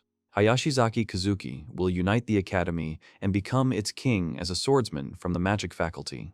It's been 2 days since the arrest warrant for Kazuki was issued, but there's been no news from the magic faculty. Torazu thought that the president would follow his feelings and disobey the order. She has some thoughts in mind. The swordsmanship faculty, under outside influence, is forced to act independently, tracking Kohaku and Kazuki's location, conducting their own investigation regardless of the magic faculty's position. There is someone trying to manipulate Hayashizaki Kazuki. Kanai is determined to find that person quickly. Hikaru Kyoke had a dream. When she was 3, the signs started to show, one after another. She turned into an elf, because her mother didn't believe that she was her child. Hikara Kauka began to think of herself as a monster in the flesh. The family turned away from the girl, and she accepted the fate of an eternal loner, and lived like that for 12 years of her life. When she was 14, Kyoka received an enigma. She felt like she had a reason to exist. Even so, to people, she was just a weapon they wanted to make fight. After entering the academy, in the magic faculty, Hikara Kayuka met people she could look up to as comrades. Otonashi Kaguya was someone who wasn't afraid of her. The student council president of the magic faculty warmly welcomed the newcomer to the witch's hut, placing her hopes on her. Hayashizaki Kazuki Because he was an orphan, Hikara Kyoka couldn't hide her loneliness from him. He said that although the girl was a bit rude, her kindness was irreplaceable to him. Amasaki Mio is very similar to Hikara Kyoka. She uses her talent in magic as a basis for self-expression, just like the girl herself. Mio told her that she would prove herself worthy of being in A rank and defeat her. When Hikara Kyoka thinks about them, the girl clings to the end to that hook of hope that she could perhaps become their close friend. The girl standing behind Kyoka asks her if she wants to come back. They are surrounded by white emptiness. Hikara Kyoka expressed her wish that she wanted to return to the witch's hut. In response, the girl smiled. She told her to go back to where everyone was. Opening her eyes, Kyoka realized that the ceiling was completely unfamiliar to her, as was the room she was in. Turning around, the girl saw that Amasaki Mio and Charlotte Liebenfrau were clinging to Hayashizaki Kazuki, licking his face. They swarmed around him on both sides. Mio meowed and Lotte barked. Hikara Kyoka couldn't even find words for it. Everyone was stopped by the question of what they were doing. Amasaki Mio and Charlotte Liebenfrau stopped doing what they were doing. Hayashizaki Kazuki turned to Kyoka. Hikara came at them like a giant, asking for an explanation of the current situation. Charlotte Liebenfrau said that they had gone to a cosplay cafe earlier and took the blame for it. The boy told Kyoka about the whole situation. In other words, the girl says, they were placed here according to their plan. That's why the swordsmen are not helping them out of the kindness of their hearts. Hayashizaki Kazuki reminds them that this doesn't mean they can't escape, but if they leave this place now, they could end up in danger. Hikara Kyoka says that she has no interest in the rivalry between the magic faculty and the swordsman faculty or anything like that. She also thought that defeating Otonashi Kagwa was just a pipe dream. Her magical potential, techniques, and coordination with the diva were all top-notch. The boy thought that Hayakari surpassed Kagwa in magical potential. Otonashi Kagwa's magical potential is very high. She feels that she is developing it quite quickly, even though she was born without it. Mio thought that it was the same as being born with it. There are many guesses about this. Techniques for expanding magical capabilities are developed in secret, using science to change the human spirit to increase magical power. Hayashizaki Kazuki had heard something like this before. Suddenly, the boy remembered that he still hadn't thanked Hikari Kuka. Looking into her eyes, he says, "Thank you for saving them." Amasaki Mio and Charlotte Liebenfrau did not remain on the sidelines. They also thanked Kyoka for coming to the rescue. Embarrassed, Hikara denies saving the boys, citing confusion over Kaguya's actions. Not understanding human morality, she rejects thanks, for which Mio reproachfully advises her to simply accept them. In any case, Kyoka always appears at the right time and in the right place. Mio believes that Hikara is keeping an eye on the boy. The girl did not answer the question and looked away. A fierce Amasaki Mio appeared behind her, noticing that she had looked away. Hikara Kyoki casually calls it a coincidence. The young man says that Kyoki is simply a calm person, so she can instantly detect danger. After she saved his life so many times, he doesn't think it's an exaggeration that the girl has become a hero to him. Hikara Kyoka became embarrassed and said that he was exaggerating after all. Amasaki Mio and Charlotte Liebenfrau stuck to Hayashizaki Kazuki, saying that they were always ready to save him too. Kyoka says, in other words, that she is in a locked room with 3 dreamers. Amasaki Mio snaps back, asking who she said were dreamers.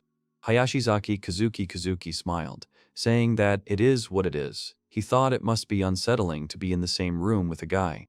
The boy swears by Hayashizaki's style that he won't do anything weird to Hikara Kyoka. Since there are other girls here, the boy asks to feel at ease. Kyoka asks not to worry about it. She's more worried that the girls will behave inappropriately in his presence. Amasaki Mio jumped up angrily after these words. She says that there is no girl who would do something indecent before marriage. Kyoka asks her not to say stupid things. Lotte asks Kazuki what they are talking about, but she is better off not knowing. Hyakura Koka says that with people like that surrounding Hayashizaki Kashuki, it's hard to see anything but bad tendencies. She wonders why the maid costumes. Mio says that Kazuki likes it. The boy said that he doesn't have any specific tastes. Amasaki Mio reported that Hikita Kohaku brought it because the clothes were prepared in advance. The girl thought the maid costume was quite nice. Kazuki believes that Kohaku left the costumes as an apology for locking them in that room. There is also a maid costume for Hikari Kyoka. He hands her the outfit, telling her to hurry up and change. The girl replies that if someone like her were to wear a maid costume, it would look indecent. She also adds that everything is fine and they can continue without her. Hayashizaki Kazuki approaches Hikari Kahuka, ordering her to finish with her "someone like me." The boy doesn't know how many times he has to tell her that she is beautiful. Kazuki tells her that a maid outfit would go perfectly with her beautiful skin and shiny silver hair. Hikari Kyoka asks to let her go, and don't get so close to her. The young man apologized sheepishly, while Lime said that the king sometimes became too excited when dealing with a woman who was very timid by nature. It would be better if he showed a calming demeanor. Lemegeton continues to tell him that, from what Kyoka said, it's clear that the girl is trying to keep her distance from others. Hikari Kyoka decided to ask about other clothes, but Amasaki Mio once again convinced her that there were only maid costumes. The confused girl realizes that she has no choice. She believes that the appearance of a monster maid will surely shock the boys. Hikari Kyoka has finished changing. He pulls her skirt down to cover some parts. On her head are bunny ears. She asks permission to wear them. Charlotte Liebenfrau screams furiously that the girl must wear them. Hayashizaki Kazuki tells Hikari Kyoka that she looks very cute. This costume suits her very well. But the girl considers this flattery. However, because the garment covers her entire body, the girl believes that it will cause some difficulties while sleeping. Amasaki Mio shows her 3 sets of pajamas that were also left by Hikita Kohaku. Hikari Kohaku silently turned her head towards Mio and Kazuki, who realized that the situation had taken a turn for the worse. Kyueki yells that Kazuki is an idiot for trying to make her look cute.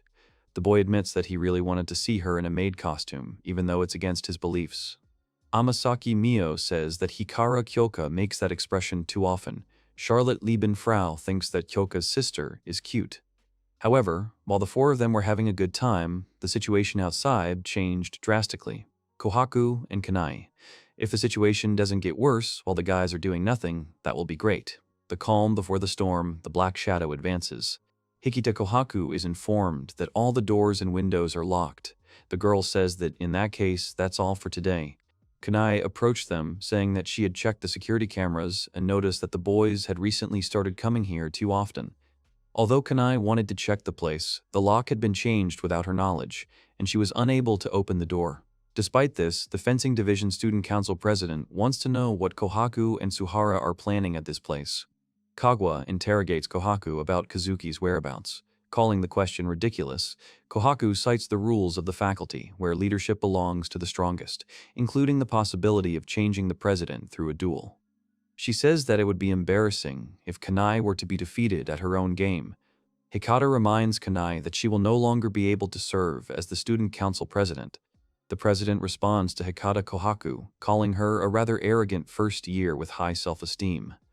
The girl shouts at Hirugi and Kagura to use the sacred weapon to defeat Kanai's assistants. The opponent of the Fencing Division Student Council President will be Hikita Kohaku. Kanai attacks Kohaku with Karisame Ranbu, demanding that Murasame be frozen. After countering with Tenran Kamaitachi, Kohaku unleashes a deadly Terudachi on Kanai. The girl releases the soul of the sword. Asura Ryudan Hayashizaki Kanae is literally pinned to the wall. Hikita Kohaku addresses the president, saying that she is indeed the strongest swordsman. However, she is a swordsman from a past era who naively continues to use normal swords. The girl promises to create a new era before her eyes, in which pathetic swordsmen like Kanai will cease to exist. The president calls Kohaku quite impudent for getting her hands on the power of the sacred weapon. Although sacred weapons can be really useful, the girl won't be able to change the world that way. Hikita Kohaku proudly says that her mission is flawless. Kanae mocks her, explaining that despite the title mission, she simply wants to rule the swordsmanship faculty. If someone like her were to rely on the power of the sacred weapon, there would be no chance of defeating Otanashi Kagwa even if they fought her 10,000 times. If that happened, the relationship between the houses would take a dangerous turn. In order to prevent this from happening, the student council president of the fencing division will stop Hikita Kohaku to prevent the waste of skills. The girl screams that Kanai is a loser who, despite not being able to raise a finger to her, continues to lecture her from her pedestal. Kohaku is about to strike, calling Kanae a president with a brother complex. Using the art of drawing her sword and attacking in one move, Hayashizaki Kazuki stopped Hikita Kohaku's strike. The attacking girl was surprised. The fencing division student council president was able to repel Tarutachi with Ei. Kane hoots at her opponent, saying that she can't bear to see the kindness of Hayashizaki's face, so she speeds up the pace. The president yells at Hikita Kohaku, who is parrying her attacks, that it is quite brazen to say such things in her condition. Kanae displays high speed, causing Kohaku to recognize her opponent's hidden strength. Despite needing to warm up, Kohaku activates the Moonblade sword, changing the course of events. The student council president of the fencing division easily moved behind Kohaku, asking if she was giving up. Hirugi activated the soul release of the Turon Jin sword, which dealt a crushing blow to Kaine's back. Looking away, the president saw that Torizu and Iori had been defeated by Hikita Kohaku's henchmen. She smirked as she fell. Kaine thought that she wouldn't make it in time. However, she found this battle interesting. Kohaku's partner turned to her, asking if she was okay. The girl looks at Kanaya and thinks about hiding her killing intent and fighting half-heartedly. She thinks of this man as even more of a sword demon than Kazuki. Hikita Kohaku recalls the words of the fencing division student council president that a girl couldn't defeat Kagwa. Either way, it's her victory.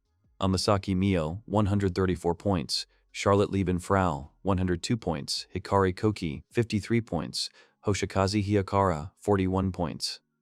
And Otanashi Kagwa's level of affection can no longer be measured. It can't be helped, after all. The Magic Division Student Council president is currently the enemy. Sitting in the bath, Hayashizaki Kazuki thought about how Kaguya was as lonely as he said. He didn't understand how the kind mentor became an enemy.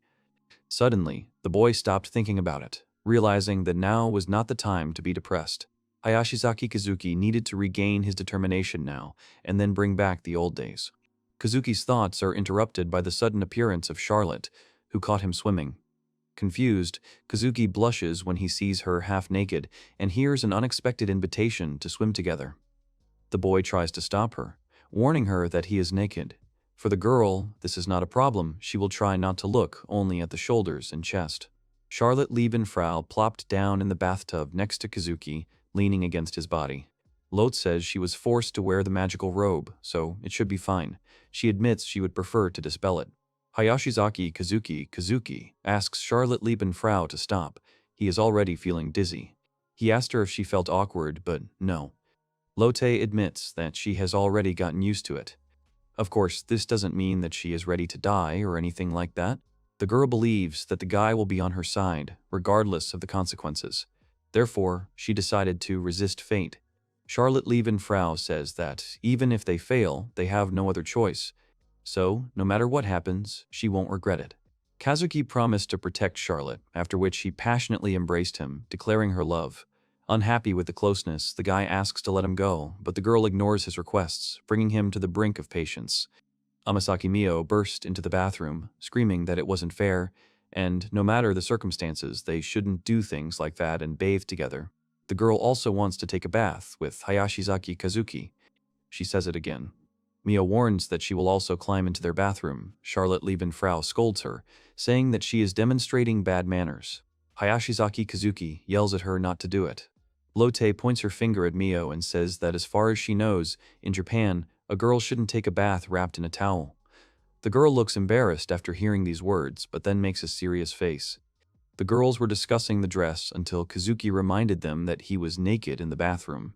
Mio's suggestion to take off the towel caused the guy to protest, and Charlotte watched with delight. Amasaki Mio took off her towel completely, leaving nothing behind. Hayashizaki Kazuki looks at her with his mouth open. Even though he tries not to do it, the boy cannot take his eyes off the girl. The girl warns Kazuki that she is about to enter the bathroom. This situation is getting very heated, and Hayashizaki Kazuki asks her to calm down, or something bad will happen. Hikari Kyoka appears on the horizon, asking him to stop doing this. The girl picked up the towel and asked the girl what she was going to do while naked in front of the guy. In one movement, taking advantage of the confusion, Kyoka made a towel grab, and she dragged Amasaki Mio into another room. Hikari Kyoka threw a towel to Hayashizaki Kazuki. As he ran out of the bathroom, he thanked the girl for helping him. Escaping from the bathroom, wrapped in a towel, the boy calls Kyoka his hero. The girl thought it would be great if he ever called her a hero again. There are only 2 bedrooms, so Kazuki sleeps between Charlotte and Hikari. Mio suggested this to prevent any mischief involving him. Amasaki Mio was indignant at her comrade's words, reminding her that she had no intention of doing anything indecent with Hayashizaki Kazuki. Hikari Kyoka turns her gaze to the girl and replies that the one who undressed in front of the guy is telling her that. She reminded her of a situation that happened some time ago. The remaining Mio and Charlotte calm down, and Hikaru lies down next to Kazuki, embarrassed by the closeness. The guy's request to stop watching is met with irritation, then he apologizes and invites everyone to rest. Kohaku woke Kazuki up with urgent matters. The sleepy boy opened his eyes, suspecting that the early visit was a sign of trouble. Kazuki tried to get up, but found his hand blocked by the sleeping Hikari, who mistook it for a stuffed animal. Fearing the consequences, he carefully asks her to move.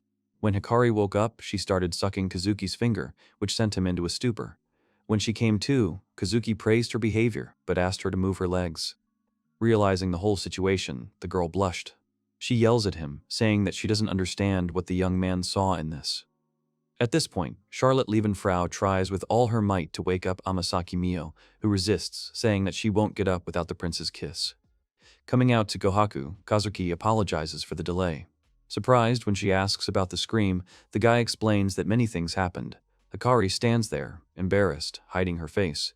Kazuki learns from Kohaku that Kanae has been defeated and her comrades have been suspended for robbery. The senior ranks of swordsmen have been disbanded, and the previous council has been abolished. Kazuki warned Kohaku about a future worthy opponent. The guy's persistence led to the decision to organize a meeting with an important character. The girl wants the boy to meet the one who controls them behind the scenes, alone, sitting, waiting, his real personality. Holding Amasaki Mio in his arms, Kazuki looks at the stigma hunter. There was a whole ambush during their date. The guy activates a stone projectile. With his magic, he lifts large stones from the ground. He attacks the boys without using any spells. Kazuki asks Mio to hit back with her magic while he dodges the illegal mage. Amasaki screams that she can't concentrate in this situation. The boy's arms are numb from the weight of the girl he insulted with the word fat, although she is only noticeably heavier than his sword. His strength is depleted after training, and he is unable to restore his stamina. A pile of rocks flew at them. Kazuki had to throw the girl off of him. Mio stood up, asking him if his blade was really cuter than her. Amasaki stood in front of the young man, saying that she could handle it just fine. A huge boulder flies at them, leaving no trace of them. The girl at that moment dictates a spell. Mio held out her hand and easily stopped the huge boulder. Amasaki-san had achieved the 3rd level of Phoenix Magic, Sacrifice. Mio activates the attack, Barrett the Illegal Mage, or as he can also be called, the Stigma Hunter, stomped on the ground, and a titan wall appeared in front of him, stopping all the projectiles launched by the girl. Amasaki-san is determined and will not give up. This attitude is madly appealing to the guy who is eager to receive the stigma. Kazuki attacks quickly, preventing Mio from using magic, but her attacks are useless against him. Without weapons and magic, the guy is confused and does not know how to get out of the impasse. Kaguya appeared, who came to help in time. Hayashizaki did not expect her to appear. The president casts a spell. A powerful mage summoned a shadowy ghost that looked exactly like a shark, but was 20 times larger than a human. The gloomy ghost pounces on its victim, giving no chance for survival.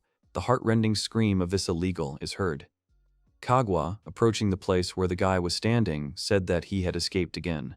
The president was here because it was a mission. He was an illegal mage nicknamed Earth Snake. Ikari tried to deal with him, but he kept escaping. Kaguya explained that the super-fast casting is achieved through a special contract, an obsession that allows the diva to be sealed inside the mage, reducing energy costs and making it easier to cast spells. But, already possessed, the diva devours their mental essence with each spell. The Earth Snake will soon lose control as well. The president thought that one good blow would be enough to dispel the illegal's magic, but he slipped away again. Instead of stopping him, Kaguya believes that she should kill him right away with Guernica. In other words, with hellfire. Kazuki asked his mentor if she had ever killed. The girl, after a short silence, said that this would be her first. Kaguya changed the subject. She talked about how beautiful the starry night was and asked if they were returning home from a date. While the girls were chatting, Kazuki noticed Descarteo Bridgex Kaguya. He's showing too much. Suddenly, the boy gets hit by a fist from Mio. Amasaki asks him not to make eyes at the boy with that look. Kaguya says that he shouldn't stare because this is a battle outfit for fighting. They returned home. Kazuki is surprised by the lack of new spells after reaching affection level 100. Remembering how easy it was to summon Barret, he wonders if he missed an important step. Lemegaton offers a temporary conclusion of a magical bond with a simple touch, regardless of the level of sympathy. The guy is puzzled why this method was not voiced earlier, inquiring about the nature of the necessary contact. And the diva explained that through a kiss. With a kiss, the magical connection becomes stronger. During this time, he will be able to use their level of summoning magic. It will be very easy to win the duel. Kazuki can't do that. It's against his principles. Lime doesn't persuade him, but says that once the extended connection becomes immune, this trick never works twice. It can be saved for emergencies. While the guy was thinking about who bought into such logic, someone called his name. Judging by the voice, it seemed like it was Kaguya. Standing behind the door was the student council president at Descarteo Bridgex. It looks a little strange, but Kazuki let her enter the room. When he turned his back, the girl fell on him with her whole body. She caught and turned the boy over, so that Kaguya was now sitting on top. The young man noticed that the teacher had purple eyes, which meant that she was not the real Kaguya. Kazuki struggled with himself to resist. He understands that it might come to this. There's nothing to be done. Kazuki is forced to use the trick he saved for Kanai. The young man warned and apologized in advance for what he would do. His two palms quickly approached the girl's face. Kaguya came to her senses. She cried and apologized for it. Asmodeus also controls lustful desires, so when she summons him, this side effect occurs. Sometimes she gets amused. She didn't mean to do such a thing. Kaguya just wants to be his friend, not because he's a guy or anything. The student council president asks her not to think anything bad about her. The girl respects personal boundaries. Kazuki thanks her for her support at school and her belief in the possibility of uniting the magical and fencing directions. Kaguya has always been very kind to him. The young man could not dream of more, so he asks the girl not to worry about it, and not to consider him so low as to disregard the good intentions of the mentor. The president hugged Kazuki, telling him that in fact she was truly worried about him. Kaguya is disappointed by Kazuki's high expectations, considering her behavior selfish. Their confidential dialogue raises her sympathy to 65%. The rogue mage tells Akira to leave Mia and Kazuki alone. A girl appears from the shadows, claiming that she is pursuing them to return to the past and insisting on killing them herself because they are important to her. Akira didn't expect to say that. She doesn't understand what's going on. It's like her head has split into two. She asks the illegal mage what he did to her. The girl screams and asks for her sanity to be restored. Hayashizaki Kazuki shouts that it's time to move. It's Sunday, which means the upcoming duel will determine his fate. The stadium is full of spectators, waiting for the spectacle. Lisa tasks the girl with maintaining the protective barrier, announcing a public competition demonstrating the magical arts to ordinary citizens of the city. Kaguya criticizes the decision to invite the public, fearing the infiltration of stigma hunters, calling the organizers frivolous. Kanai jokingly claims that her friend is being overly concerned. Kazuki ponders the high affinity level that prevents him from using magic, except for Barret. The club president interrupts his thoughts by asking how he is feeling. The girl sadly reminds the boy that if he loses, he will leave the magic division. Kazuki reassures her that he can handle even just Barret. He asks her to stop blaming herself. Instead of this sadness, he would prefer that the mentor smile at him cheerfully. Kaguya shouts that she will smile at him with all her might. The conversation was interrupted by first-year swordsman Yamada Torazu, who was amazed by Kazuki's victory over the magical stigma with a single sword. He expressed his respect, noting Kazuki's exceptionalism. Torazu was inspired by Kazuki's victory over the mage, deciding to put in maximum effort in his duel. He asked for advice before the fight. The guys shook hands and promised to give it their all. Mio arrived and found them beaming and exchanging cheerful glances. At the interdivision competition, Hikari Kyoki acts as a reviewer and judge. She welcomes all the guests and participants who have come to this event. The girl announces that they are starting the academy match. On the side of the Magic Division, the first battle will be performed by the Vice President Hoshikaze Hikari, representing the magicians. The girl is already in her battle outfit, Descarteo Brigex Baala. Kazuki recognizes the deity Hikari as the corrupted god Baal-Zevul, also known as Beelzebub. The swordsman is represented by the nervous newcomer Torazu. The match begins with the official announcement by Kyoka. As soon as the start was announced, Torazu rushed forward while simultaneously reading the actions of Hoshikaze Hikari, who had already finished her summoning. She used a powerful attack that contained lightning bolts. Having anticipated this, Torazu easily dodged the attack. The representative of the fencing division approached Hoshikaze Hikari and swung his sword to deliver a crushing blow to the swordsman. Torazu failed, as Hikari could foresee this and managed to use defensive magic. The guy does not give up and wants to strike again. He failed, as the representative of the magic division began to dictate a spell, causing a thunderstorm to arise. To avoid defeat, Torazu plans to close the distance to his opponent. However, while trying to dodge, he finds the girl already behind him, preparing an electric shock. Hoshikaze attacked Torazu, knocking him back with a blow. Trying to defend himself, he was bound by a spell. Hikari chanted a formula, summoning thunder energy and weapons. She materializes a hammer and is about to use Yagurumi's crushing attack. Hikari shouts that Torazu tried to dodge the attack this time, if he can do so while tied up. A microphone flew into the back of Hoshikaze Hikari's head and hit a certain spot. The vice president fell to the ground, and a simple microphone was thrown at her by Hyakuri Kyoka, who was hosting this match. She reminded the vice president that if you use 8th tier summoning magic on a person, they will die. Hikari, who was feeling a little dizzy, apologized because she got a little carried away. In any case, the winner is the first member of the Magic Division Student Council, Hoshizaki Hikari. Torazu, sitting on the ground, breathed a sigh of relief. At first, he thought he could win, but it turned out to be impossible. Kanae approached him and said that Torazu was good for his level. The president of the Swordsman is amazed by Hikari's quick victory. After informing her colleagues that she is ready to enter the duel, she warns them of the seriousness of their intentions. While one team prepares to fight, Kazumi quietly leaves the group of friends. The next match is announced to be between the vice president of the Swordsman, Kazumi Iori, and the representative of the Magic Division, Kazuki Hayashizaki, both of whom welcome the meeting. Ayakari Kyoki announced the start of the match. Kazumi Iori rushed forward, going on the attack. The boy uses Barret. The girl easily dodged the numerous projectiles the boy used. She reduced the distance between them to a minimum. The vice president attacks again and again, but Hayashizaki Kazuki dodges each swing of her sword. Using the momentum, he pushes off her weapon and flies into the air. From a bird's-eye view, the boy activates Barret again. This attack is too easy because Kazumi dodges it. There is a buzz and whisper in the stands. The people couldn't see them. A stunning fight that could last a long time. Iori realizes that her opponent was able to dodge all of her blows in close combat. If this had been a normal sword fight, she wouldn't have had a chance. Hayashizaki Kazuki understands that the girl has the advantage, but for now, they are in hand-to-hand combat. If the battle drags on, the guy will run out of magical power. The Magic Division Student Council president shouts from the stands. Kagwa yells at him to use her summoning magic, citing their excellent compatibility. Amasaki also tries to support him, but her voice is too quiet. The guy laughs, saying that they will soon intervene in the battle themselves. Hayashizaki Kazuki noticed that the sympathy level has increased. He feels that it is still not enough, but if the girls believe in it with all their hearts, then he should believe it too. The guy also wants to increase their level of sympathy.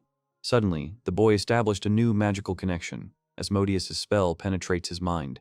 With the current level of sympathy, the boy can use the strongest level of magic. Kazumi Iori attacks him again. Her attacks are nothing to the guy because he dodges. Stopping, Kazuki began to cast a new summoning spell. The black tentacles suddenly attacked the girl, making her think about her opponent's new tactics. Kazuki realized the importance of mutual trust in order to activate sympathy magic. The boy will keep the love that everyone gives him in his chest and believe in it. Kazuki dictates a new spell. Kagwa notices that the boy's magical power is growing exponentially. Kanai shouts at Iori that the spell must be interrupted. These strong bonds are the boy's strength. Amasaki Mio noticed that the boy was already level 5. That's how the swordsman in him uses Phoenix Wing magic. Hayashizaki finished chanting. He used the attack. Blazing Wings, the vice president of the fencing division, was struck by bright fire. Due to such a powerful attack, Kazumi Iori was sent flying far back. The crowd in the stands was shocked. Many people opened their mouths in surprise. Hikari Kyoke stopped the fight. Kazuki is declared the winner, realizing the importance of team support. Realizing the uncontrollability of the final attack, he checks on Kazumi's condition, receiving an apology for the burns. Hayashizaki Kazuki extended his hand to help her up. The girl thanked him, extending her hand in return. The vice president of the fencing division wanted to say something to him, but Kyoki interrupted her, calling the guy just a jeweler's precision. The last attack burned the opponent's clothes. Iori ran away. Amasaki Mio and Otanashi Kagwa approached the boy to remind him that the boy had won thanks to his hard work. Hayashizaki Kazuki turned to his older sister. He stated that he was staying in the magic division. Kanae looked away and said that after demonstrating the level of his summoning magic, she had nothing to say against him. The boy thanks her. The Magic Division Student Council has become a very important place for him. He feels a sense of satisfaction and peace. Akira appeared behind him, having lost her mind. She asks how Kazuki could trade her for this important position. The girl says that it is cruel. Hayashizaki turned to the source of the voice. Akira persistently investigates the reason why Kazuki allied with the mages, feeling disgusted by such an alliance. Promising not to limit her power in the future, she expresses disappointment in Kazuki's actions. What's important is the place the guy traded Akira for. The girl promises to destroy. A monster appears from the darkness. Hayashizaki Kazuki looks at Kaya in shock. He wanted to ask her something, but the girl was in the air and summoning a dragon. The giant dragon Niahoeg Fafnir appeared and was ordered to destroy all the annoying bugs around Hayashizaki Kazuki. Lisa Westwood has created a fog with telekinetic magic. This will buy them some time. She orders the audience to evacuate and orders the mages and swordsmen to counterattack with the double strength of both divisions. The president of the swordsmen is puzzled by the need for magic against a dragon. The elder sister hands her brother a sword, assuring him that one blade will ensure victory. The remaining stigmas arm themselves, intending to destroy the enemy.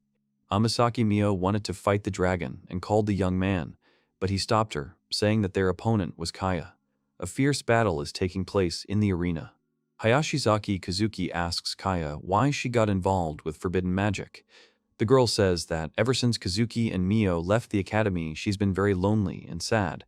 According to her, only this diva consoled her and gave her the strength thanks to which she could be close to him again. The girl says she is happy. She was able to reunite with Hayashizaki Kazuki. Then, like a record, she repeats that she is happy. Akira rejoices at the opportunity to kill, forming an unusual sword with crocodile teeth. Kazuki, seeing the blue longsword, doubts her sword training until she attacks. After dodging the blow, Kazuki notices the lack of preparation in Akira's movements, as if the sword was acting on its own. After receiving a second blow, the boy manages to draw his own blade. The girl shows the boy her power. Kazuki and Mio left her behind. The boy feels that she is strong. He wonders which diva Kaya made a contract with. Amasaki Mio shouts at him that it makes no difference that his opponent is a sword. The girl asks why he hesitates. Mio uses Barrett. Akira easily stopped all the projectiles. She told Mio that this blade is a sacred treasure that will reflect all her shots. The rivals activated Muspelheim, the world of fire in Norse mythology. Akira wants to kill everyone at once.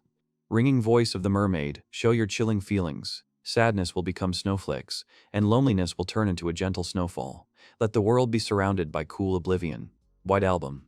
Hyakaru Kyoke completely neutralized the illegal mage's magic. Akira asks who this girl is.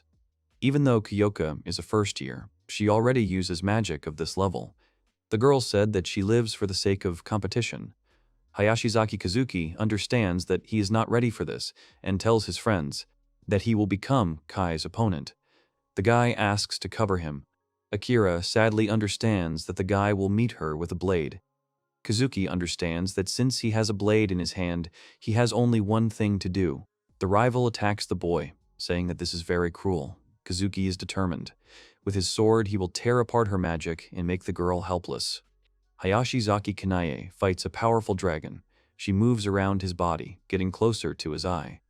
The student council president of the fencing division plunges his blade into the eye of a mighty beast that is ready to destroy everything around it. Kane pulled out her blade and was already running away from the dragon. She stood up, saying that everything was very boring. Toruzu shouts at her to be careful. She dodged the dragon's attack. It wasn't dead yet. As expected of a dragon whose name had become legendary, a tenacious creature, one blow wasn't enough.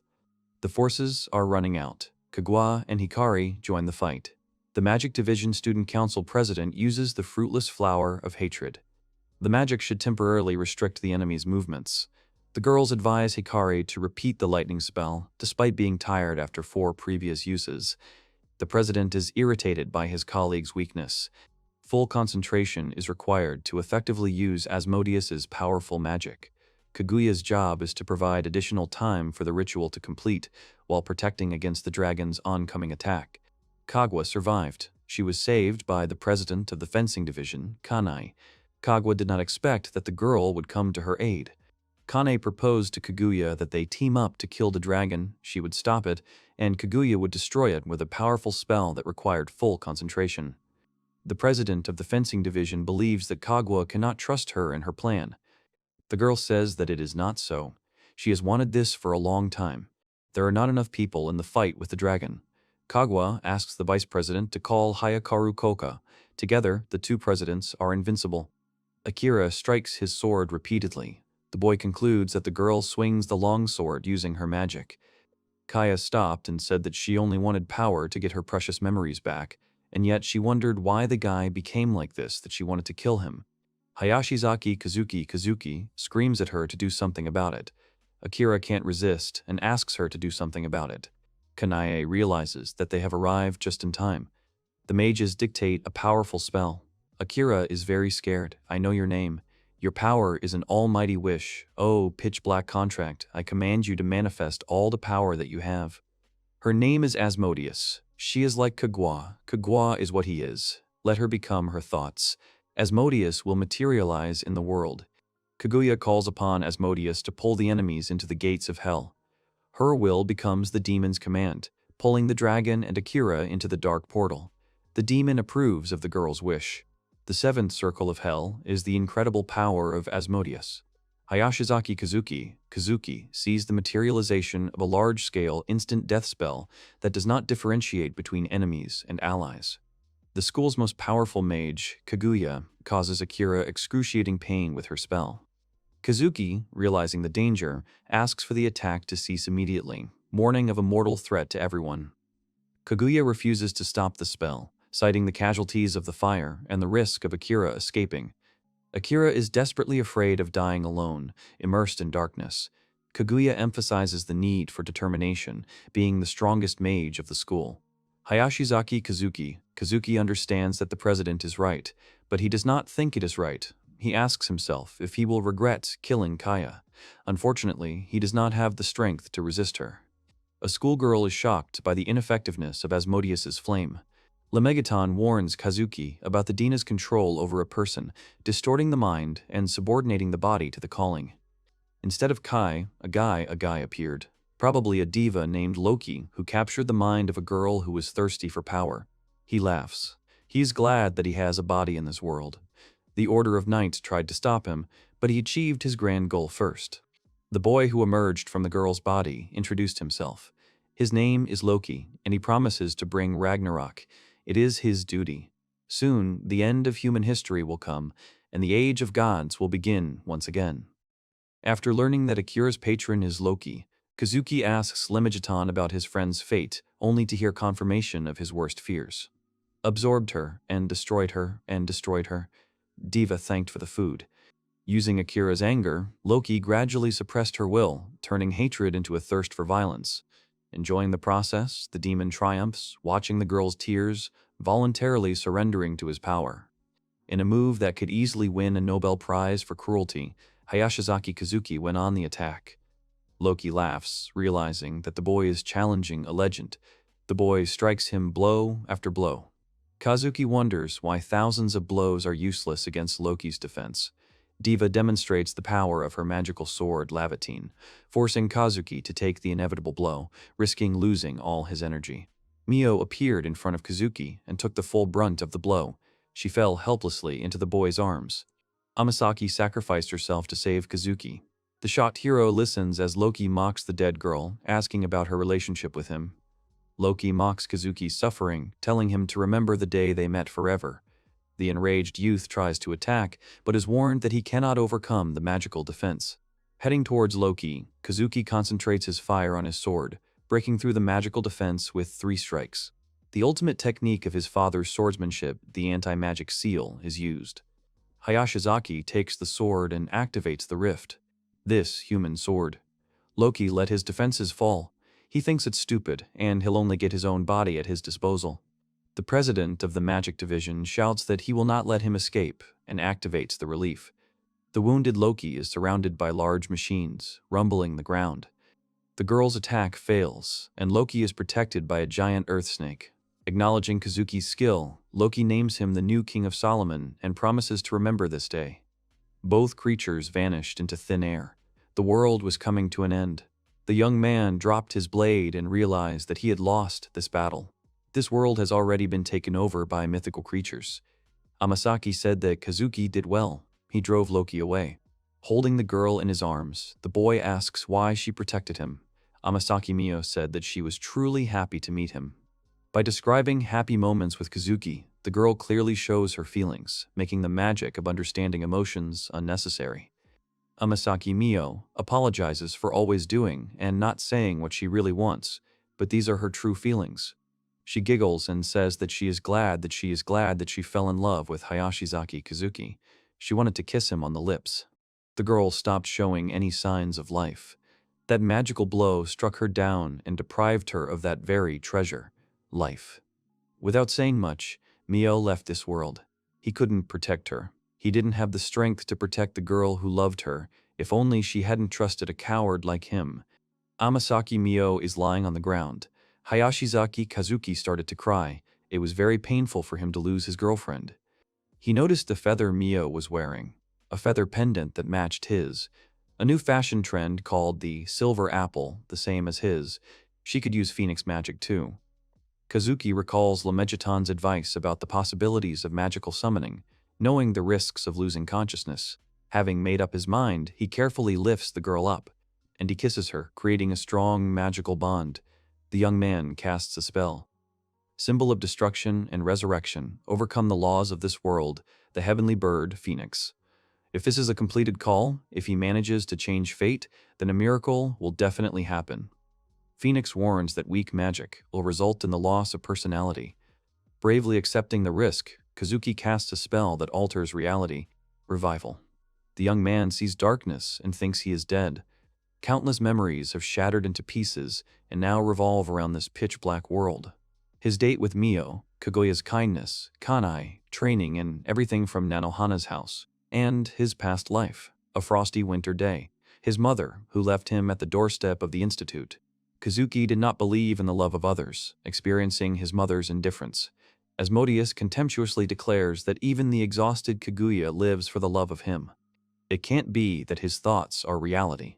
He once believed in her bond with him. Phoenix appears behind Kaguya. He says that they do this for themselves, but it is for the sake of others that they make contracts with people and choose a king. A weakened Kazuki feels a call and a connection with those around him. Realizing the importance of being a king against a god, he opens his eyes. He is in his room in the witch's hut. He wonders how long he slept. The boy suddenly remembered Mio. He shouts for her and searches the rooms. Kazuki hopes that she is okay. She turned around and was glad that the young man had woken up. Hayashizaki Kazuki sees that Mio is alive. A shocked Mio returns Kazuki to bed, strictly forbidding him to get up. The young man obediently lies down, noticing that the girl had prepared for his awakening in advance, offering him rice porridge. Kazuki realized that the voice calling him belonged to Mio. He looks at her and asks why the girl is dressed like a maid. The girl remembers that he likes it and thought that the young man would be happy to see her like this when he wakes up. Amasaki Mio scooped up some porridge with a spoon and walked up to the boy, holding it to his mouth. She tells him to hurry up, she's a maid today. Waking up 5 days later, Kazuki eats the porridge Mio prepared, asking her if there have been any major changes in the past time. Loki has organized illegal mages, declared war on Japan, and is conducting secret attacks. The knights are hiding their countermeasures, and the remaining mages are waiting for a change of patron. The students are busy with assignments due to Loki's actions, and newcomers are not allowed to participate. Kazuki realizes that he cannot fight Loki himself, reliving the memories of Akira's scream and the demon's taunts. Mio reminds Kazuki of his low rank, which prevents him from going on missions.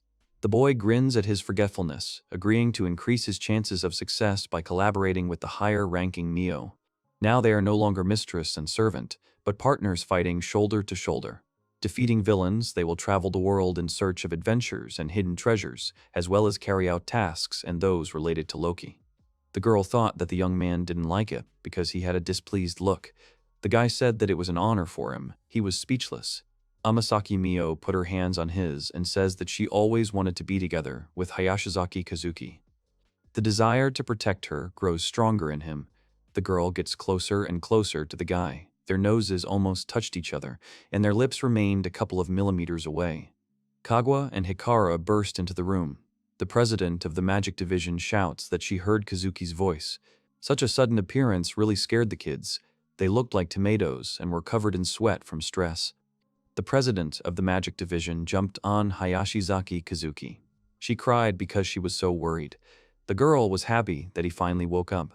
Hoshikaze Hikara also snuggles up to him. She apologizes and says that he probably doesn't like girls like her. Hayakaru Kaioke also came into the room and joined the mentors in hugging the boy. They were all crying.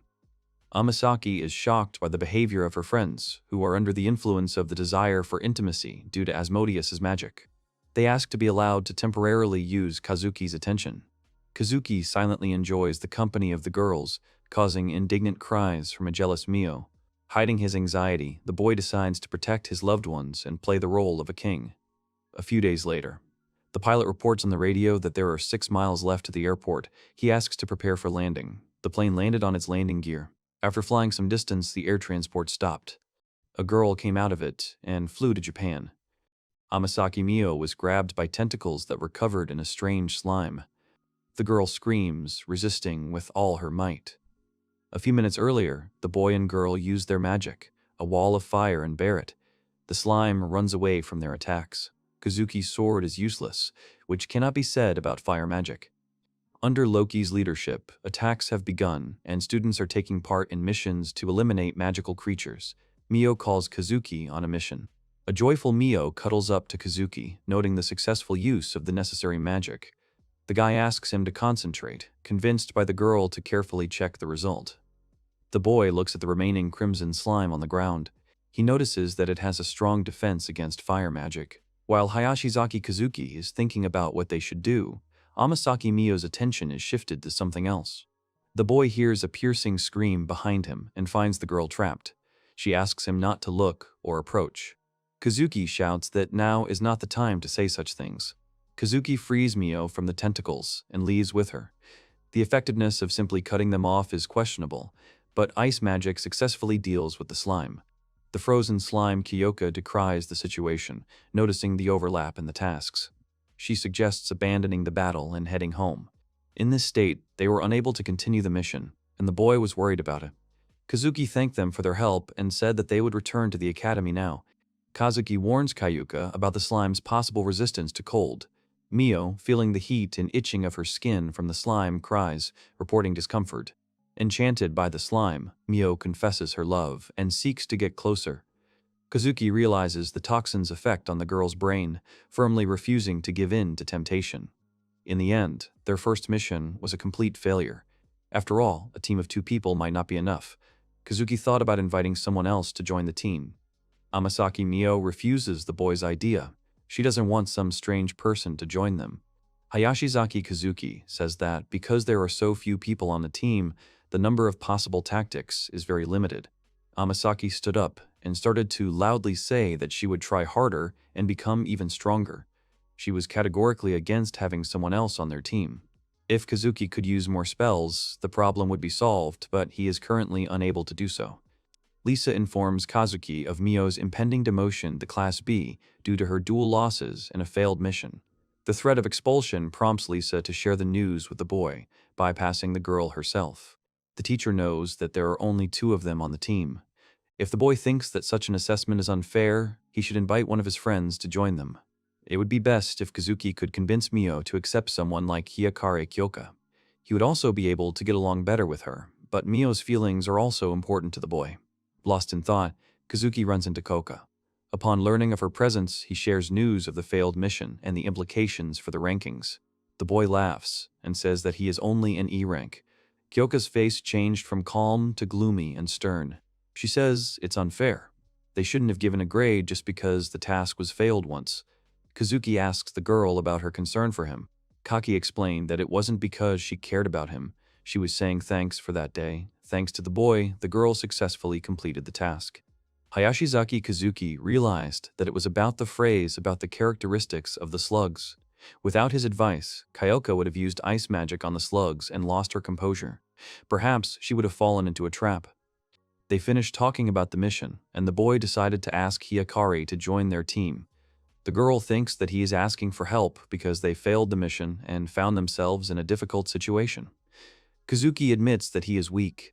Kyoka says that the only weak member of the team is Amasaki Mio. At that moment, Mio came out from around the corner of the building. He heard the words that she could be demoted to B rank. The guys did not see the girl appear on the horizon. Mio appears, alarmed by the rumors of a status reduction. A calm Kyoka confirms the validity of the decision, listing the defeat in the duel and the unacceptable behavior after the mission. He also adds that, in that case, Mio won't be able to stay in the witch's hut. Amasaki doesn't believe these words. She refuses to accept them. Kazuki tries in vain to soften Kyoka's stance, accusing Mio of lacking outstanding abilities and losing to less experienced opponents. The tough girl hints at possible consequences for incapable students.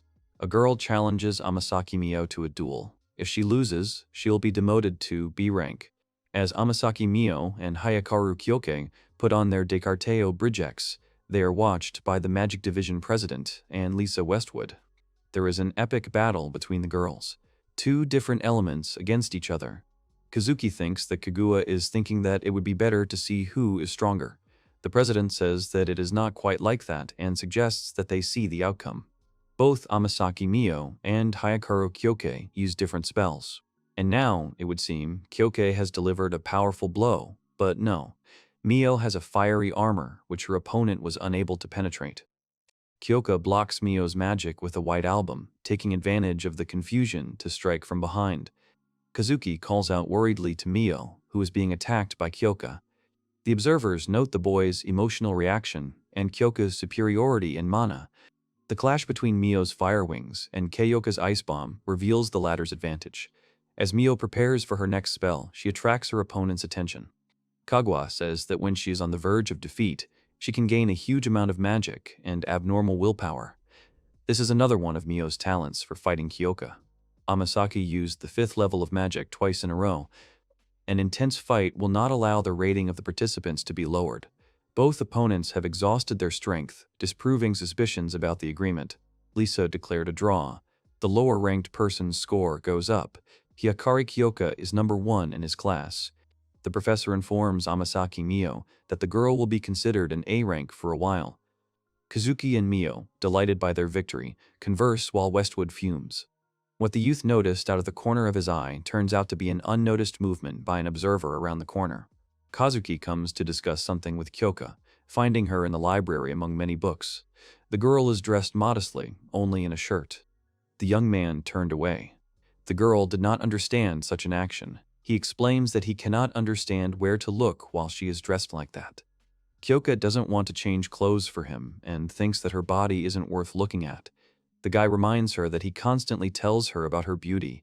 In this case, he will continue to look at everything he wants. A blushing Kyoka asks Kazuki why he came. Kazuki asks him why he chose his strategy for the duel. Kyoka denies his initial confidence in victory, explaining his motivation as jealousy over Kazuki and Mio's closeness. Hayashizaki knew that she was a kind and cool girl. Hikari was taken aback and asked him to listen carefully to what she was saying. The guy invites the girl to the team again. She doesn't want to. Kyoka prefers strictly professional relationships. She doesn't want to bring any personal feelings to the battlefield. Hayashizaki Kazuki interrupted her by saying that he wanted to unite with her and become closer. These words made the girl very confused. Kyoika turned away and scolded the boy, saying that she refused to join his team. The boy noticed the heart icon. Koyoka asks Kazuki to leave. Lamekaton criticizes the boy's lack of effort in forming a harem. Kazuki himself wants to be friends with Koyoka, rejecting a romantic relationship. Hamasaki Mio called out to the boy. It was quite late, and the boy was very surprised. Mio had a small request. They are lying together on the bed. Kazuki thinks that the girl wants to test his willpower. Mio says that she does not want to sleep alone tonight. Lemay scolds the king and tells him not to ruin the mood and disposition. It will reduce the number of skills.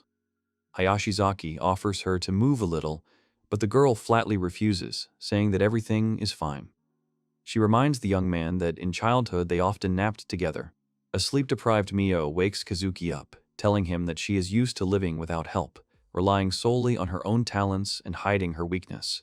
It's bad to say it yourself, but the girl really worked hard as if her life depended on it. Gradually, the enigma grew and moved to the next level. Mio tried not to lose to anyone and finally reached A rank. Frightened by the prospect of being demoted, Mio wanted Kazuki's support. After calming her down, he praises her efforts and the strength she has demonstrated. Mio agrees to add new team members of Kazuki's choosing, threatening hostility only if they are dishonest. Mio feels like she's been putting something else first in the fight all this time, but in exchange. Sometimes Mio takes Kazuki's hand, trying to strengthen the bond.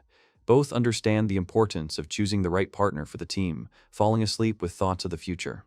The next morning, Hoshikaze Hikaru and Hayashizaki Kazuki are training near the witch's hut.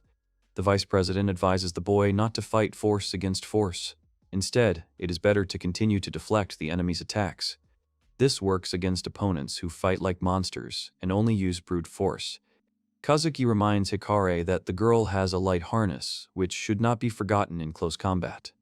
Harnessing the light sends special electrical signals to the nervous system and muscles, allowing for incredible increases in speed and improved reflexes. At first, by following the boy's movements and using the technique, Hikara was able to imitate the style. Hoshikaze grasps everything on the fly. Hayashizaki Kazuki thinks she's a terrifyingly good student. Hikaru, in turn, realizes that it was a good idea to ask the boy for training. Every time she crossed swords with a boy, the girl felt like a whole new world was opening up to her. She was always waiting for someone like Kazuki, someone of the same gender as her, someone she could become friends with. Hayashizaki reminds her that they are different genders after all. Hoshikaze understands, but says that they have the appearance of a guy. All the girls around her are very strange. She feels that she and Kazuki can have a true friendship. The boys grab each other's hands, and Hayashizaki promised that he would not have any feelings for Hikari other than friendship. She's really sorry. Hikara actually trusts the boy, but when she gets close to the man, she gets really nervous. She hopes that one day she will be able to hug her brother like in one of the strong friendships she heard about. Hayashizaki Kazuki says that boys usually do not hug each other. A girl came to the boys and said that if they continued to take part in such children's games, even with their talent, their skills would fade. Observing the girl, Kazuki recognizes the ancient swordsmanship technique and 7 swords on her. The stranger's name is Hikita Kohaku, a first-year student and the future president of the council. This girl's behavior reminds the boy Mio, who also headed herself as the student council president. Hoshikaze Hikara, as befitting the vice president of the student council, extended her hand for a handshake, but Hikita Kohatu walked past the girl as if she were walking through a ghost. The swordswoman completely ignored the vice president and walked towards the boy, saying that she had a request. Hayashizaki Kazuki noticed that the girl had passed by Hikari. Even she would be annoyed by this. He remembered Kagwa saying something about Hoshikaze having a strange, playful side. Hoshikaze Hikaru stands behind the girl and wants to test her skills. She draws her sword and prepares to strike. As soon as Hikita Kohatu opens up, the vice president attacks from behind. The girl failed. Kohatu tells the girl not to act like a child, trying to measure the tiger's strength. In the end, she could lose her life. The vice president of the Magic Council apologizes for his impudence. Returning to the discussion, Kazuki sees Hikata's concern, suspecting a duel is imminent. Hikita Kohatu, gathering her courage, tells the young man that she has come to ask for marriage with him. Kazuki has fallen out of reality. Hikata dreams of creating a unified sword style through marriage with Kazuki, strengthening the legacy of ancient Japanese swordsmanship. He understands her motives, sharing her respect for tradition. Hayashizaki Kazuki says that a girl shouldn't choose a partner just for something like that. Marriage is about wanting to be with someone who is truly important to you. Hikata complains about Kazuki prioritizing his personal feelings over his sword style, describing him as modern and herself as outdated.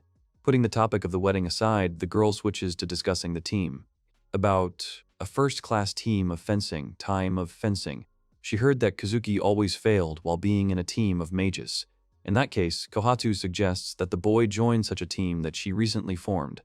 She is stopped by the vice president of the student council of the magic division, who says that the boy cannot go on missions with only members of the swordsman school as his comrades. Hikata explains the need for a magical title to enhance the authority of swordsmen by highlighting the continuing inequality in the academy, threatens passive participants with the status of dependent performers.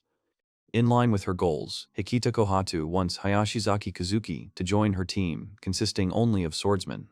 Everything is exactly as the girl said. With the results, they will try to raise the authority of the swordsman. Kohatsu reminds him of the request in which Kazuki would take her as his wife. He feels sorry, but regardless of the reasons, the boy has no intention of leaving the team he formed. Because he is in a team with a very important person for him. Hikita Kohatsu said that she understands him and will respect his values.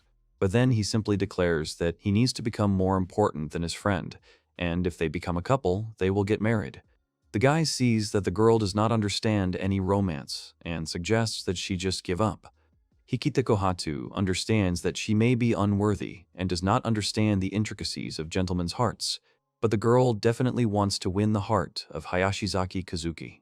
He agreed to be her friend, so he asked the girl to drop all formalities and asked her to call him by his first name. Hikita is very embarrassed and has difficulty saying Kazuki's name. There is an awkward silence after which the girl runs away, admitting to being very embarrassed. Hoshikaze Hikara found the swordsman a little strange, but cute. The young man understands that among the swordsmen there are still those who hold a grudge against the mages. The same thing happens among the mages. The vice president of the magic division wasn't sure what she would do if the boy accepted the girl's offer and disbanded the team with Mio. Kazuki values his partnership with Mio and is genuinely surprised by Hikaru's request. The latter suggests that Kagwa will continue the discussion later. After completing their training, the heroes head to the mansion to rest. The morning was eventful. When Hayashizaki Kazuki arrived to class, he was bombarded with questions about whether he had joined the team. His classmates wanted him to join them. The girls wouldn't give him a break. Kazuki explained that they wanted to think about forming a team some more, so he left the girls without an answer. Hikari Kuyoka said that it would be possible to accept her classmate's offer instead of asking her. The boy reminds her that they don't want to team up with just anyone and says that the offer to join the team is still valid. Kazuki's persistence caused a change in Kyoka's heart feelings, which was recorded by Solomon's ring. The dissatisfied girl doubts his powers, turning her back. The guy promises to justify the trust. He decided to make a face to make Kyoka laugh. Turning to him, she doesn't believe until the very end that he can cheer her up. Using Hayashizaki's legendary move, Death's Single Gaze, Kazuki improves Kyoka's mood using a special skill that increases attractiveness. Professor Westwood abruptly interrupts the lesson, addressing the students with disdain. Surprised by Kazuki's unusual appearance, she listens to his explanation of the influence of aura. Westwood introduces the new student to the class, banning noise. The students are amazed, because the school only accepts those with an enigma, which was obtained at age 14. A girl entered the classroom. Her name is Charlotte Liebenfrau. The new student flew here from abroad. The professor introduced a relative, Charlotte Liebenfrau, who has Japanese citizenship and equal magical abilities, despite moving straight to senior class at the age of 14. Charlotte prefers the name Lotte. Kazuki notes her fluency in Japanese and the girl's sense of secrecy, having caught her attentive gaze. Noticing Lotte's gaze, Kazuki realizes the absurdity of her facial expression. Admiring the resemblance to the anime hero, the girl focuses on the peculiarities of pronunciation. The first years are called to the council office, where Hikara awaits their arrival. The president appears, introducing the newest member of the team, A-rank Charlotte Liebenfrau, which astonishes Kazuki. The professor tells Hayashizaki Kazuki that this may confuse him, but he should know that the girl is not an ordinary student right now. Charlotte Liebenfrau is an exile from the Duchy of Siemund in northern Europe. Even without any rights to inheritance, she is the daughter of the duke who currently rules Siemund. Lotte is a foreign princess. Due to its achievements in magic, the Duchy of Siemund is considered self-governing to a certain extent. However, it is essentially ruled by Germany, a small country in northern Europe. The six leading magical powers, Japan, the United States, Germany, Italy, Russia, and China, protect their interests with divine powers, controlling states without such protection. The seven magical powers avoid diplomacy, strengthening their own faith in their patron gods, while the 72 Pillars of Solomon act differently. Since the end of the Second World War, due to the birth of magic, the flow of international unification began to collapse. If a war were to break out between religious nations now, the thought of the destruction of the world would not be so far from reality. Magic is new in Siemund. The European aristocracy are the bearers of the gift. For safety, Lotte is sent to study at the academy. Lotte is now nothing more than an outcast and is ready for any treatment. Kazuki realized that here they could keep an eye on her, just like they could on him. Amasaki Mio understood why the professor lied and said that the girl was her relative. Because of her dialect, it would be impossible to pass her off as Japanese. Lisa Westwood confirmed this, but 3 days had already passed since Lotte arrived in Japan, and in those 3 days she had learned it. With the help of mind induction magic, she traced the relationship of consciousness and emotions with language and correlated their language with their native language. The girl is considered a genius in mind induction magic. Just like Hoshikaze learned the sword style, Hayashizaki, Kazuki thought about it. Why did Lotte run away from her own country? If possible, he would like to ask and find out. The boy started to say the word teacher, but Kyoka interrupted him, saying the same thing. Hayakari asks the professor why Lotte ran away from her own country. She asks him to tell them. Lisa Westwood allowed the boys to show her power. Charlotte Liebenfrau began to read the spell and the light of summoning magic appeared. A miniature diva boy appears in front of Kazuki, and Lemegaton appears next to him, making disparaging comments about the baby's size. The young man is outraged by the pointlessness of the comparison. That's not what she meant. This guy has lost more strength and memory than she has. The boy confirms this, saying that he has lost most of his powers and memories. He doesn't even remember his name. Charlotte Liebenfrau says she called him the Prophet. Only one thing is certain. He is not a diva from Scandinavian mythology. Germany is associated with Scandinavian myths, which explains Lotte's flight. A contract with a foreign country threatens the girl with mortal danger. Amasaki Mio asks the girl about the reason for agreeing to this contract. Lot said that she is half human, half goddess. Charlotte Liebenfrau was born with an illness. At the age of 14, when she was already one step away from death, the prophet appeared in her heart. In order to regain his powers, he took over the diseased parts of her body and saved her by replacing them. The boy says that he is forced to exist in the body of a human, like a parasite. However, the prophet did not want to disturb the host's consciousness. For this, he had to choose someone who could accept and hold his essence. Lotte was forced to abandon everything and flee. The prophet did not have time to finish speaking because Charlotte interrupted him, saying that many good things had happened. This happened thanks to the prophet. He gave her a healthy body, and she was able to go outside, escape to the country she had long dreamed of visiting. Hayashizaki Kazuki was wary. He wondered if the girl was really okay. He had heard of divas with evil intentions who would say anything to deceive their master, like that time with Kaya. Lisa reassured the frowning boy, saying that everything was fine. During the exam, there was no sign of Lotte's personality being destroyed. Both their minds are clearly distinguishable and not at all mixed, but the professor, of course, cannot say this with complete certainty. Charlotte Liebenfrau says again that the escape was successful, thanks to the prophet. She was able to understand the principle of the airplane's flight. The boy was surprised that the diva taught her this. He wonders who he is. What kind of diva understands science? The girl says that this is not the question to ask someone who has lost his memory. She asked the prophet the reason why he lost his strength. The boy said that he might not have any other memories, but he remembered his duty perfectly. His duty is to prevent the third disaster of Magika. Mio fantasizes about the drink while Lisa narrates the creation of the universe through 2 wars. The prophet confirms the prophecy of the third battle of the Chosen Ones, seeing only the most important events vaguely. His duty was to confront someone and his diva. Considering this, the boy most likely fought the diva and lost. The consequence was memory loss. Kazuki remembered that Loki also predicted the war of the divas. The third Makia. The prophet does not know who or what will start this war with the humans. However, pointing to Hayashizaki Kazuki, the boy says that he will be able to defeat them and gain victory. The peculiarity of Lotte's alliance with the diva forces Lisa to hand the girl over to the witch's hut for supervision. Kaguya readily agrees, enchanted by the girl. The professor approaches Hayashizaki, Kazuki, and Amasaki Mio, saying that this girl will join their team. Although it has been a short time since she made the contract, due to her reliance on her diva, Charlotte Liebenfrau's magic is very fast. This should compensate for the weakness of Kazuki's team. Hayashizaki expected this after what Hoshikaze Hikari said in the morning. Now everything is happening exactly as the teacher planned. The boy says that he will gladly accept the girl into their team. Lode asked to wait for her anime brother. She approached him and kissed him on the cheek. Amasaki Mio screams in rage at what the girl did to Kazuki. Charlotte thanked her sister Mio as well. Amasaki looked like a tomato. Lotte thought that the girl would prefer a kiss on the lips and suggested doing it again. Hayashizaki Kazuki warned her, saying that she should only kiss someone who is really important to her, especially on the lips.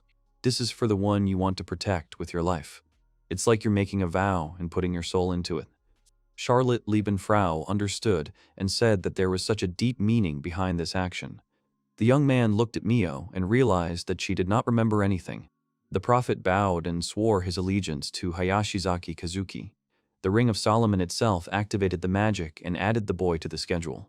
Lemmigaton tells Kazuki about hidden powers that can defeat all of Solomon's pillars. While the boy ponders the words, Kaguya organizes a celebration for Lotte. The Magic Division Student Council President yells at Kazuki to make all of Lotte's favorite foods. He creates sushi, tempura, and maguro. While making sushi, Kazuki becomes curious about Mio's maid costume, learning that she created it herself as part of her sewing hobby. The charmed boy receives an unexpected kiss on the cheek from the girl. Having explained the kiss as a celebratory greeting, Mio leaves. Touching the place of the kiss, Kazuki thoughtfully watches his friend, surprised by her action. Lotte, watching an old anime, began to admire the beauty of Japan. She thanked for the food prepared. Lotte has trouble using chopsticks, trying to master the skill mentally. Kazuki feeds her salmon straight from a chopstick. Otanashi Kagwa, Hoshikaze Hikari, and Amasaki Mio were stunned by this action. In a flash, the three girls rushed to feed Charlotte Liebenfrau because it looked so cute. Kagwa is so happy, it's like a dream. Hayashizaki Kazuki, standing to the side, noticed out of the corner of his eye that Hyakura Kyoka was silently eating at a table in the distance. Despite Koka's cool attitude towards the newcomer, Kazuki treats her to sushi, trying to establish contact between the girls. The girl is confused by this. She wonders why the boy always ignores what she tries to tell him. After the welcome party, the girls decided to take a bath. While they were there, Hayashizaki Kazuki decided to start cleaning. Lotte appeared behind him, asking him to explain how to use the bath properly. Turning around, he saw the girl standing there naked. There was a device in the bathroom that she didn't understand, and for some reason the prophet didn't respond to her call when she was naked. Hayashizaki Kazuki turned away from her. The girl does not understand why he does this, because it is impolite to turn away during a conversation. He, blushing to the point of being a tomato, asks Lotte to finally wrap herself in a towel. There is a special electric water heater in the bathroom. Kazuki explained how to use it. Charlotte Liebenfrau is delighted with it. It is the first time she has seen such a device and is glad that there is no need to use magic.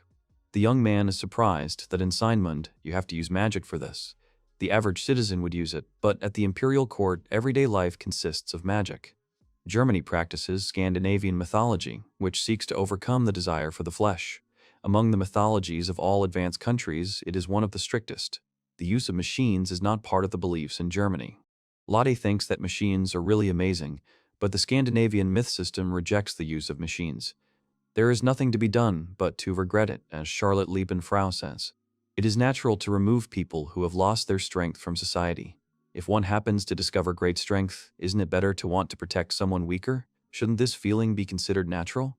The very essence of magic determines what a person really is. This is the basis of human rights. A thoughtful Kazuki loses his pants thanks to Lada's efforts, who suggests they take a bath together. Kazuki explains to Lotte that nudity is only acceptable in close relationships, using the rom-com analogy. The girl blushes at the thought. The girl thinks that she is now fallen because the way she looks now is not something that should be shown to a guy. Kazuki assures her that he did not look and saw absolutely nothing. In the end, such things do not bother him at all. Embarrassed by the simplicity of behavior in love comedies, Lotte asks to forget the incident.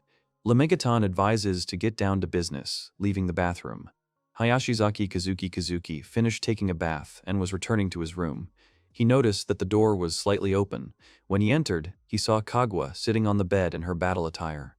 Kaguya allays Kazuki's concerns about the symptoms by drawing his attention to another question. Taking his cheek, she mentions the numerous kisses he has received, leaving him stumped. Leaning towards Kazuki, Kaguya sadly laments the boy's constant communication with Mio, leaving her alone, suffering from loneliness and jealousy.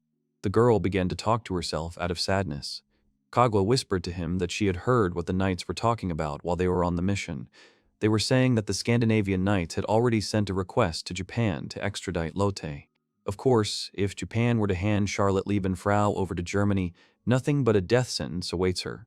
Japan, of course, has no intention of doing so. In any case, Japan is not the only religious country. If these countries were friendly, there would be no doubt that this would turn other countries against them. Germany doesn't care about Lotte's fate. She will cooperate with them in capturing Loki. Elite Scandinavian knights arrive in Japan for a month-long joint operation.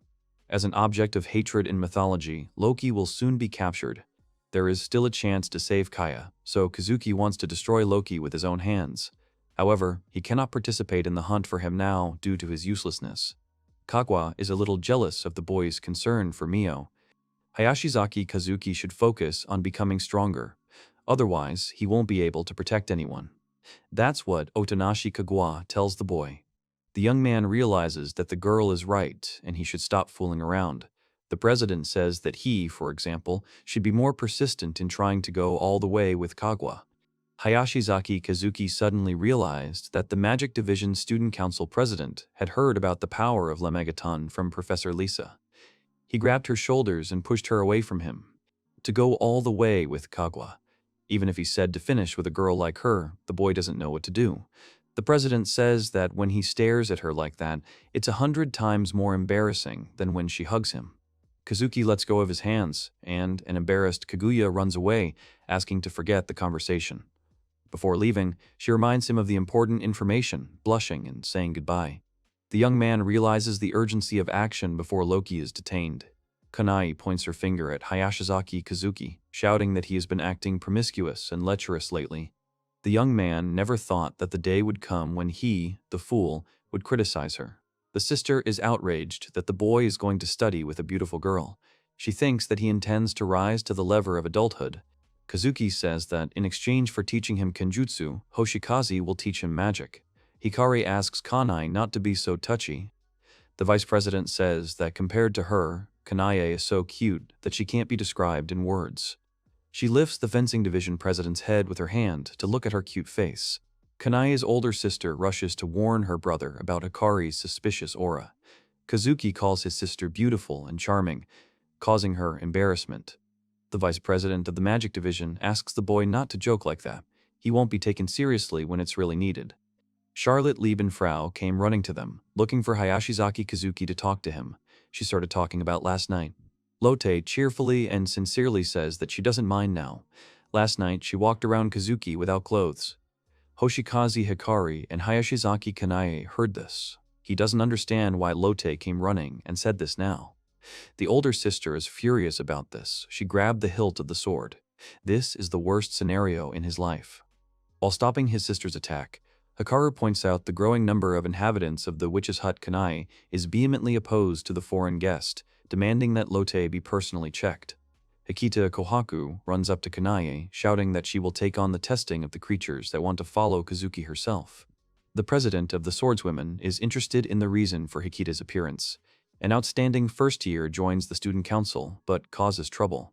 Caught in the bushes, the girl makes excuses about important business with Kazuki. Hikita brought lunch, proposing to Kazuki to marry, proving her suitability as a bride. An angry Kane resolutely claims the right to become the young man's wife. The girls sort things out. They also touch on the topic of Utanashi Kagwa. The boy asks to talk about the president of the magic division in the student council office. Kane calms down and says that what's more important now is that Charlotte Liebenfrau is trying to get closer to Kazuki. Lode realized that she was being challenged to a duel. In other words, if she won, she could stay with the others in the witch's hut. If that was the case, the girl agreed to do so. The upcoming fight is declared unofficial. The participants are required to avoid damage. Lotte begins using summoning magic, transforming into an opponent's waiting form. Charlotte Liebenfrau's battle attire turns out to be a bikini. The student council vice president announces the start of the duel. Lade uses a heavy magical weapon, the mitrailleuse, in her fight against Hikita Kohaku. Kazuki is stunned by the girl's level of magic. Hikita easily deflects the bullets, showing off his excellent reflexes.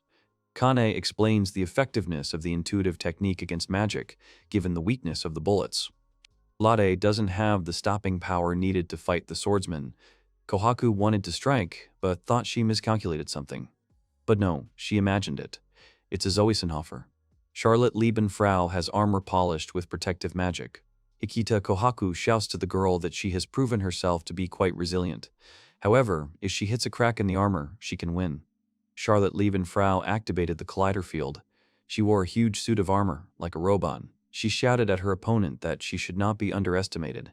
In that case, the swordswoman decided to strike with her sword. She almost did, but she felt the gaze of the fencing division student council president. Hoshikaze Hikara shouted that the match was over. Continuing will be a hindrance to others. What can we say about the fight? Charlotte Liebenfrau won. The girl is jumping happily. Now nothing will stop her from being with Kazuki. After losing, Pekita becomes upset, realizing her skills are lacking. He asks for a chance to eat his own bento. The duel revealed the girl's inner fragility while simultaneously showing Lotte's potential. Of course, the professor mentioned Charlotte's quick summoning, but there is a problem with the pattern of her magical attacks. The boy later wants to ask Lisa about it. Kazuki consults with the professor about Lodi's additions to the team. While talking about the duel, the young man describes the potential of a group with Lodi and looks for ways to combine heat attacks. The professor addressed the boy as if he were trash, saying that they should try an electrical attack. If they looked at the wound, they would easily know the difference. There are two aspects to electrical burn. First, electrical burn occurs internally. So even if the enemy is covered in heat-resistant skin or armor, the damage occurs internally. It will still be effective. Second, an electrical attack can destroy the nervous system. Many animals use electrical signals. A strong charge will have an effect on this activity. People also use a shock to start the heart, or vice versa. Traveler Hikara has mastered the use of electricity to strengthen her body. According to the teacher's recommendations, electrical attacks are optimal against the slugs in the mission Kazuki accepted. They use the same method of controlling their body. Their body consists of a core that sends electrical signals to organs made of mucus, so if you pass a strong current through them, they will die and only mucus will remain. Teacher Lisa praised Kazuki's intellectual qualities for asking questions. She advises the group to experience the benefits of Lada's participation in the Saturday Challenge. In order to keep Amasaki Mio's rank from dropping, the boy wonders if things will really improve because Lotte joined the team. Kazuki tells the girl that her presence is encouraging. Things were going well last time until the red slime appeared. Lotte says she'll keep an electric attack spell on standby. Amasaki Mio points to the guys on the other street. The Japanese Knightly Order wears white uniforms and one person in black. These are German agents. They are most likely hiding the search for Loki. The arrival of German elite fighters in Japan for a month to defeat Loki is actively covered by the press, but the details of the negotiations remain classified. It was considered bad luck that they saw them now. Charlotte was very afraid, and she clung to Kazuki. First of all, the young man should calm her down. On the other hand, Mio joined in. The girl is a little jealous. Because of this, Hayashizaki Kazuki had a hard time walking, and so they began again. Mio was grabbed by the tentacles for the second time. The boy tries his best to help his partner. Amasaki is freed from the creatures, and Kazuki yells at Charlotte to use an electric attack on the red slime. Lode uses a collider field to fire electrical charges at the slime. Mio uses wings of wings to burn them. After completing their work, the heroines fell into a slimy substance that affected their minds and provoked an obsession with Kazuki. The young man decided to cleanse them in a nearby lake. They were fooling around, splashing around in the water. The area around the lake is returning to its previous state. The entire region is basically cleared. After that, we'll have to go deeper. Hayashizaki, standing on dry land, was called into the water by the girls. They washed off all the slime. But the boy noticed that the girls' clothes had become completely transparent. Confused, Kazuki looks away, fearing the consequences of getting his uniform wet. Going to check out the surroundings after spotting a fox, the young man explores the area, driven by curiosity about the unknown ahead. Looking up, he discovered a shrine in the dungeon.